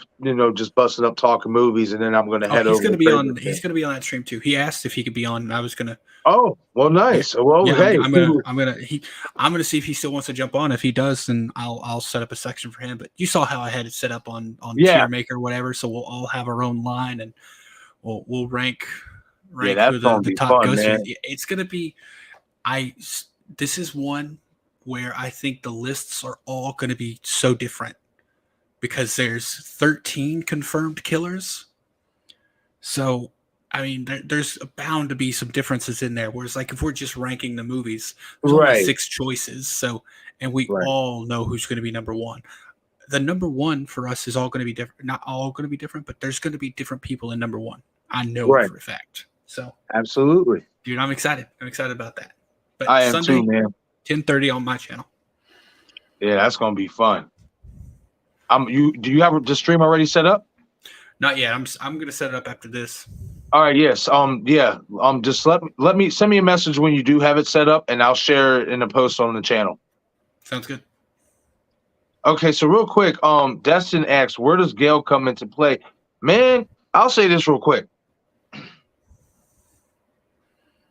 I think if you wanted to go in the direction, I think when Val and them say that there's a point that, could be made that Gail could have been involved either the whole time or she's involved this time around. I'm not against that, man, because we know it for a fact. Without Ghostface, she ain't got shit. You know what I mean? Even Val brought this excellent point up in Scream 4.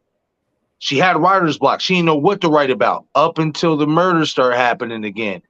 So in order to stay relevant and do what she really loves to do, which is investigate these type of crimes and stuff like that, it wouldn't surprise me if Gail was involved some way or how, but outside of that, I could see Gail dying in 7 since they didn't do it in 6. I mean, listen, we know this for a fact. Mofo's got to die in this next one. There's got to be a few of them that go. We can't have all of them survive again. There's got to be a couple of them that bite the blade. So that's a good question, though, Destin. What do you feel about that, Eric? Where does Gail play into the next one? So first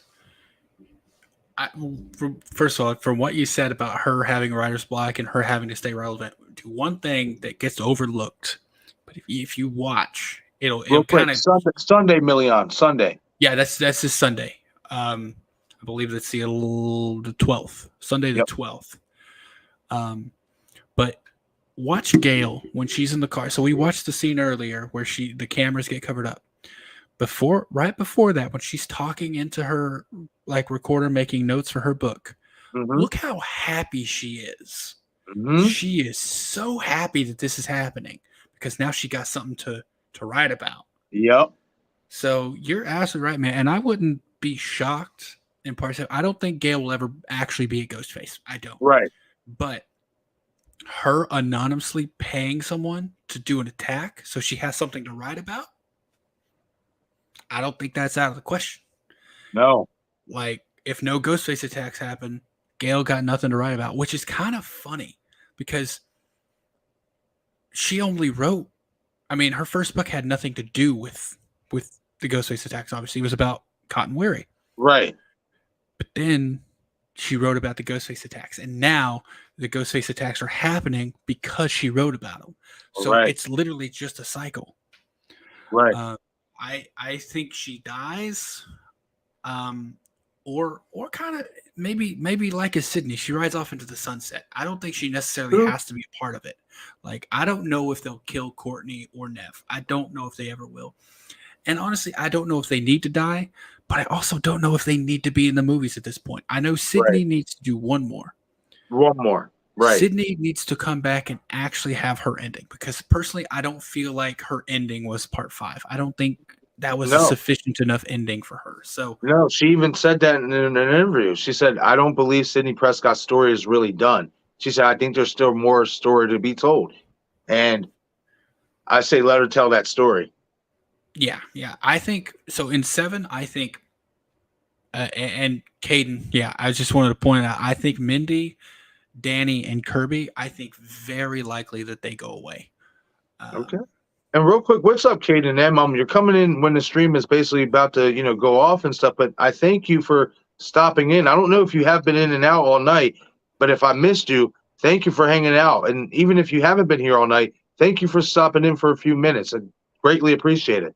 It's late. I appreciate that. It's still got 11 people hanging out here, and it's 2:09 in Eastern time. It's crazy. Yeah.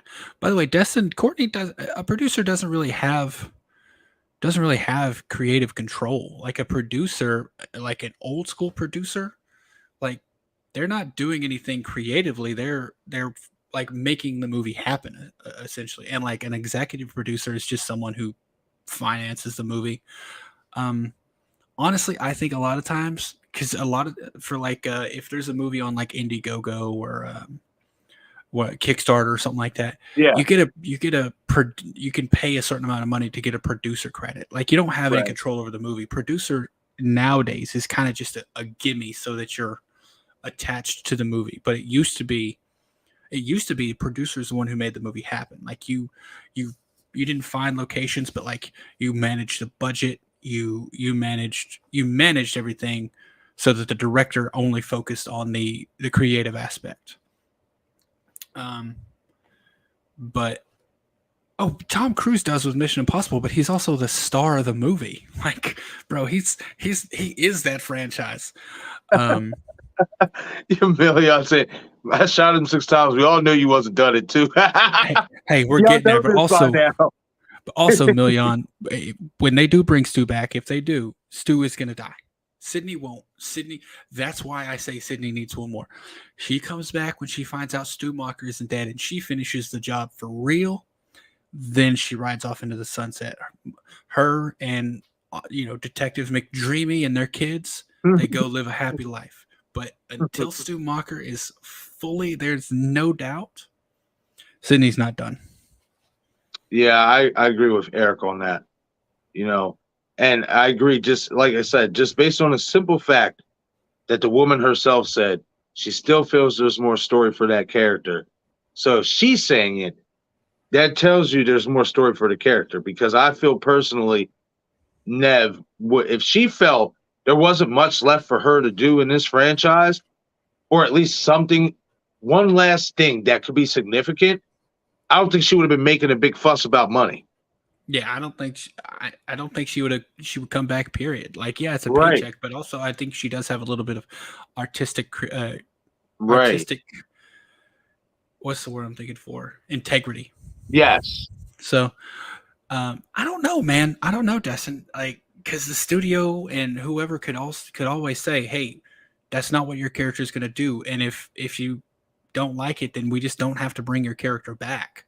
Like, I think there's a lot of things that are out of her control, and I don't think she gets to decide whether or not she dies. Right.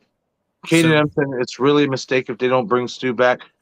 I don't want to say it's a full hard mistake, because like Eric said earlier, we've gotten Scream movies without Stu, and they've been consistently good for the most part. But it would be a missed opportunity, especially with the little Easter eggs and breadcrumbs that they have been laying down. I'll say that. And I will end it on this comment from Destin. Destin says Gale dies, Sidney comes back. Now, Destin, I'm assuming that you're meaning like Gale dies and that's what's going to bring Sidney back. And I'm not saying that's not the case. However, I'm starting to go leading the other way on that and say that Gale won't be the reason why Sidney comes back. And here's why. Because not only did Gale basically lie to Samantha about not going to write a book about, the murders in Woodsboro for Scream 5, but in so many ways she lied and contradicted with Sidney in the car. Because Gale even blamed herself for everything happening. And Sidney herself said, no, Gale, it's not your fault. Try to, give her the benefit of a doubt. And then what does Gale go do?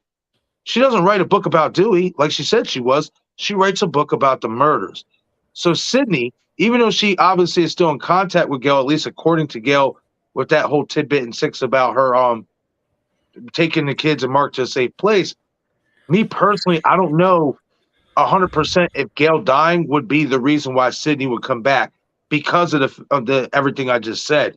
I think Sidney might feel a certain type of way with Gale because of what she did, But then again, she might just be numb to it and be like, "Look, this is who Gale is. It is what it is. We have a bond. So if Gale does die, she might show up because of that." But again, I don't know. I'm starting to lean the other way with it. I don't think Gale will be the sole reason why Sidney would come back if Gale does die. But I could be wrong. I think they're, if they want to be really copy and paste from Scream 3, have a video from Dewey. Say Dewey's possession, his like will, his estate just got settled or whatever. And they found some videos and Dewey recorded a video before he went to help Samantha. And it's like, hey, and that could bring. What if one of those videos he admits that he knew something? He doesn't clear out say what he knew, but he knows something, about a certain someone. What if he just all out admits to Stu not dying? Could you imagine? See, it's not that I wouldn't be against it, but then again, you just blew the surprise right there. Here's the thing, though. If you're gonna do Stu in a movie, you gotta plan it early, because if he just pops in at the end, that doesn't give you any time for exposition on how or why.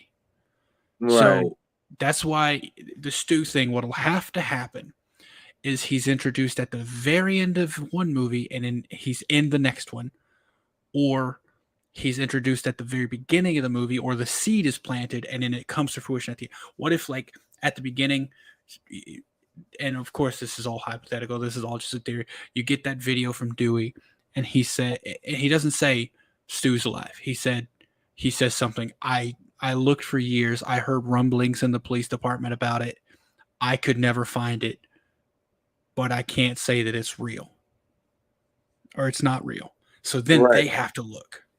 Right. Oh, that would be interesting. So basically, in so many ways, they'd be kind of hunting Stu to a degree to see if he is alive. Exactly. Here's the thing, and you would absolutely hate this. You would hate. A lot of people would hate it. But I had an idea, and I'm writing the script out, where that's essentially what it is. The killer starts, like part 3. The killer starts taking credit for past murders. Remember, that's what happened in part 3 with Roman. He left a picture at each murder saying, like, I killed her in terms of Maureen. He only took credit for Maureen. I think this killer, in my story, starts leaving photos saying, I killed him. He leaves a photo of Dewey. He leaves a photo of people that were expected to be killed by someone else. But leave a picture of Brooks. There you go. It's Stu ends up being the mastermind, right? Obviously. But what the people start doing is they start going back through the old killers and verifying they're dead. So you Right. would see Charlie Walker's grave. You would see him dug up and DNA ensuring that's Charlie Walker and he's dead. You see the same Well, thing they're for going to be Joe Perez. disappointed because they're going to find out otherwise. And that's the thing. I would have Stop. them working backwards, right? They go to Jill or they go to Amber and Richie. Okay, cool. We know they're dead. We go back. We got Charlie. We got Jill. They're both dead. And you start going back more and more, and then you get to Stu Macher. And they can't verify Stu Macher's dead. And they start looking into it like, okay, well, why can't we? Where was he buried? He wasn't buried. Okay, well, who did the autopsy? Yeah. Okay, you released it to who? You did the cremation, and like have it to where like it's really on the fence. Is he or isn't he? Like, why can't we track down and confirm his death? And that's meanwhile they're having to deal with these attacks.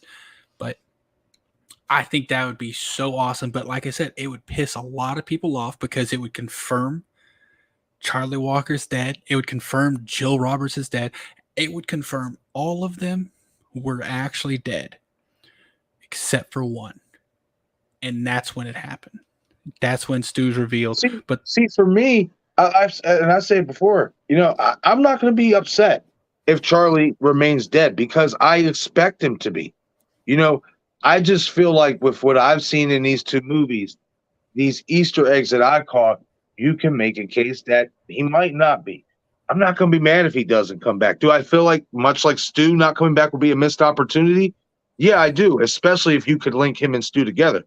But I ain't going to be mad. But there might be some people who actually do really want to see Charlie come back. And so much to my surprise, since I started talking about it, there are people who want to see it. Could they be upset? Sure. But what I say to those people who believe Charlie's alive like me, guys, don't be upset because let's really be honest here. You know what I mean? If we don't have this theory that Stu Macher is alive and we don't start go digging through these movies and finding little certain clues like that, would you really think Charlie is alive? No. So my advice is don't be mad. Just be hopeful. It could either happen or it won't happen. Just hope that we get a great movie. That's it. Yeah. And here's the thing. It didn't, obviously, I'm writing the script. It's not going to come of anything. Hollywood's not going to make my script, but I was thinking about, because we've been talking about this a lot in Charlie Being Alive. What if it come down to like the end? They couldn't verify those two. Like those are the only two. We know everyone's dead. But we can't verify Charlie Walker and Stu Macher. And like, and you get the final showdown and the masks start coming off and it's like, what if it's both of them there? Bro, like I said, man, I genuinely feel if they could pull that off and make it, I want them to pull it off, but I also want them to make it digestible for people who may not like it initially or who may not believe in it initially. But if they can do it the right way, people will be like, man, that was actually a pretty cool thing to do, and stuff like that. That's how I hope it would play out. You know what I mean? Like, and I think it can be done, man, because like I said, you get Stu Macher and Charlie Walker together, like they're two of the most brutal ghost faces in the history of the franchise. I think people really underestimate really how brutal Stu was, especially, let's just go with the assumption he is the one who killed Stephen Orth. Look how slowly he gutted his insides up like that. Yeah. Like, and then look what Charlie did to Olivia. Like, that would be a brutal movie. And it would be so fun to watch, in my opinion, especially if it's written the right way. But we'll see. Yeah. We'll see. But I like those ideas though, Eric. It's not a bad idea. How, playing it out like that. I actually think it adds a different element to the whodunit, because instead of the killer, I mean, they're obviously trying to find out who it is, but let's really be honest. They're not doing like deep investigative work on who it is. They're just trying to figure it out as they go. Yeah, but and I mean, that's essentially what's happening in the new movies anyways. Yeah, so if they have to really sit there and be like, man, we got to really put our investigator caps on because we got to see who who's dead and who's alive. I wouldn't mind that. You know what I mean? And to some degree, it kind of has that Mindhunter-ish feel to it. And that's why I say, watch that movie, bro. You know what I mean? That's a great movie. But I like that. You know what I mean? Because it's a little bit different. You know Ghostface is going to be hunting the victims or whatever, or, you know, our characters. But now you're kind of putting the characters in the front seat of hunting Ghostface at an even higher level now. Like, I like that. What I like if it a lot. this is something? What if the opening kill was Christina Carpenter? Bro, And they just start taking out people who even were remotely related to the original movie. So right. Christina Carpenter gets taken out. And then you go, and when it comes to justification, Christina Carpenter was a connection to Billy, Right. just like Stu was. See, I'm not against it in the fact that I think that is a possibility that could happen, especially because I know a lot of people are saying, oh, the last time we heard of her, she was in London. At some point, she's got to come home. Yeah. She's got a house in Woodsboro. She got children. Yeah. So even though her children aren't talking to her, if they are going to introduce her, I'd have to think that the movie is going to take place back in Woodsboro, even for a little bit. I don't have to stay there the whole time. But if you're going to kill her off, well, that's going to draw both Samantha and Tara back. In my opinion, especially Tara, because it seems like Tara and Christina always had the better relationship. So, man, I don't, like I said, I'm not against the idea, but me personally, I'm not going to lie. I want Christina Carpenter introduced because I want us to get what we didn't get with Marine, which is the up close detail from the person themselves who have these secrets. And which is so many ways why this is all happening. Christina Carpenter's diaries, if Samantha never finds them, does Samantha ever find out Billy's her father? Probably not. Yeah, you know, so I feel like they have a nice opportunity to actually bring the mother in this time around. Because obviously, you know, in the original 3, Maureen was dead. So me personally, I would like to see Christina Carpenter. And if she gets killed, cool. But I want to see her for a few scenes. I want to see some dialogue between her and Samantha, especially. You know, I don't think you see. Here's the thing, honestly, I'm talking a pipe dream with her. See, and it's funny because we're on this because Million just asked. Yeah, I don't think she does. I don't think Christina Carpenter ever shows up. Just like I don't think I knew the McKinsey thing on the poster was never going to amount to anything. I think it's just a name to relate it to the first movie because they want to make sure that it's connected to the first movie enough that it doesn't have to have Sidney or Gale. Gotcha. Because you gotta make sure that it ties in with the original to keep the original crowd, you know? Right. So we really do got to jump off here, right? Yeah, soon, I know. So I can get going. But yeah, man, I don't think she shows up. I was talking in my script. I think a good opening kill would be Christina Carpenter because that's taking out someone connected to the beginning, and it all goes back to the beginning. Right. I'm not against her dying in the opening kill, but I do want to see more of her. I just do. Like I said, I just feel like for me personally, that would be a cool way to kind of get different with the mother character, being that we didn't get to see Marine. Well, we saw Marine, but Ghost Marine, she's scary as hell. But me personally, I would like to see. I would like to see how it plays out. And I mean, I know there's some people out there that believe the possibility that Christina Carpenter could be Angelina. So we'll see, man. I mean, yeah, I don't know if you ever heard of that theory, Eric, but there's people out there to believe that Christina Carpenter could be Angelina. Angelina Tyler. Yeah. The supposed the one who's suspected to be the second killer in Scream 3. Yeah. I mean, I'm 50-50 on it. I can see where some people are coming from to a degree.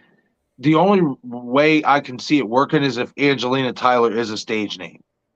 And Roman had to have maybe seen her, if she is Christina, talking to Billy. That's I don't know. You know what I mean? It just seems I don't buy it.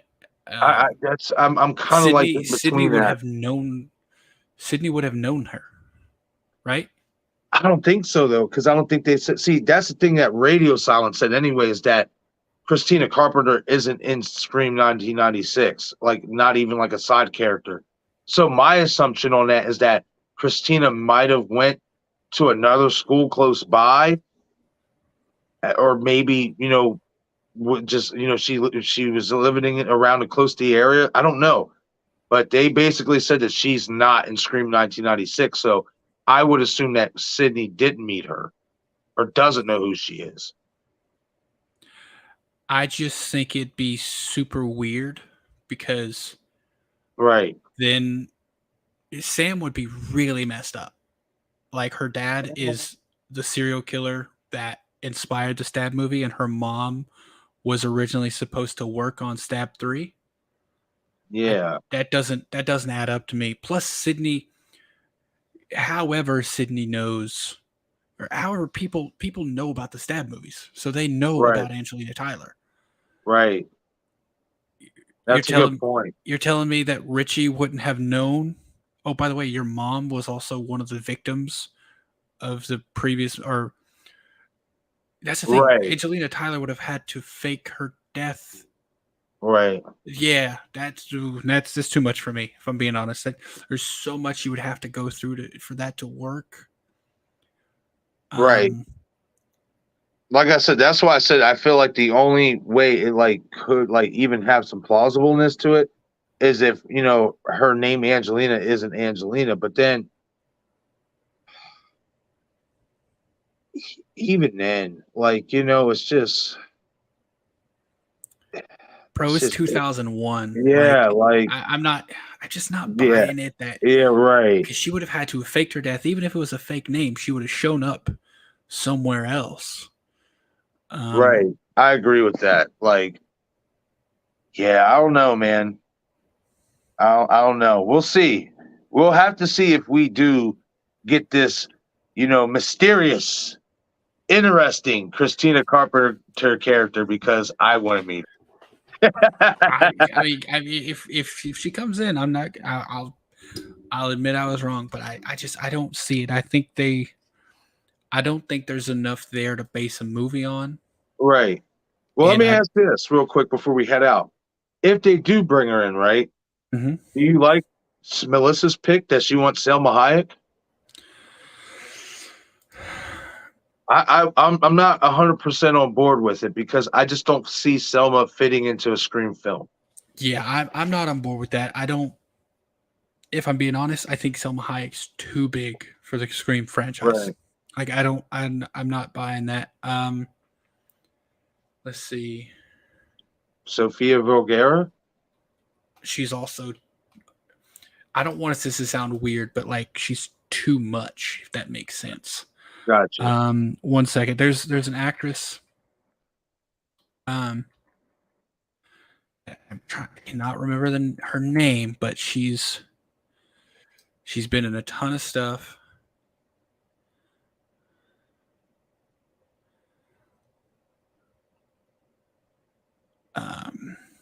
Anna de la Ruggiera. She was just in the Forever Purge. She was also in Nacho Libre. She's been in a bunch of stuff, but You said her name is what?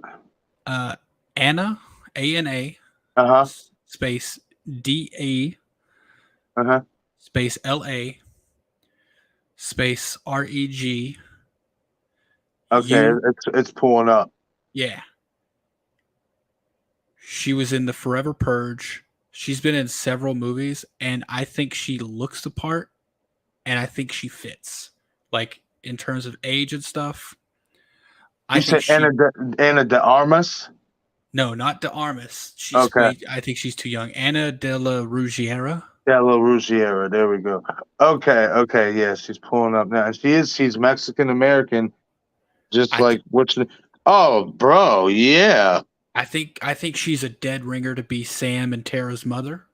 Dead ass, bro. She favors Melissa a little bit. I saw her in the Forever Purge. I'm like, if you wanted to do a Christina Carpenter, that's a Christina Carpenter right there. Yeah, I agree with you. That's a good pick, and she's around the right age. She's 46. Yeah. Yeah, I like that pick. I think that could be a good one. We'll see, man. We'll have to see if they do bring her in. It's 50-50 at this point. But okay, everybody, we are going to close it up for tonight because I'm sure Eric's got to work, and I know I got to work in the morning too. But everybody who decided to hang out tonight, this has definitely been fun. I did not expect to go this long once again, but you guys know how this goes when we're having a great conversation, not just with each other, but with you guys. This was definitely a fun night. Everybody in the chat, Destin, Jamie Hart, Val, Melissa, everybody who stopped in. Also, my 3 new channel members, thank you guys so much. You guys are so awesome. Eric, once again, thank you, my friend, for gifting memberships. This was definitely a good night, and we are going to catch you guys later. Yeah, Destin, you want to message me if you want to be on a stream on Sunday. We're ranking the Ghostface killers. So if you want to be a part of it Sunday night, just message me. That's right. Absolutely. I can't wait for that. But again, everybody, thank you guys so much. You know what I mean? Everybody, I can't name everybody who showed up here in the chat. I know Sister Pam was here for a little bit. You know what I mean? Everybody who decided to watch this stream, thank you guys so much for your support. I will catch you guys later. Eric will catch you guys later as well. I will probably see you guys in the morning for at least an hour. I'm planning on putting together a live Q&A just for like an hour before I go to work. So keep an eye out on the community tabs for that. But everyone, get some rest, and we will catch you guys later. Later. You are now watching I Shot Him 6 Times YouTube horror movie channel. I shot him 6 times.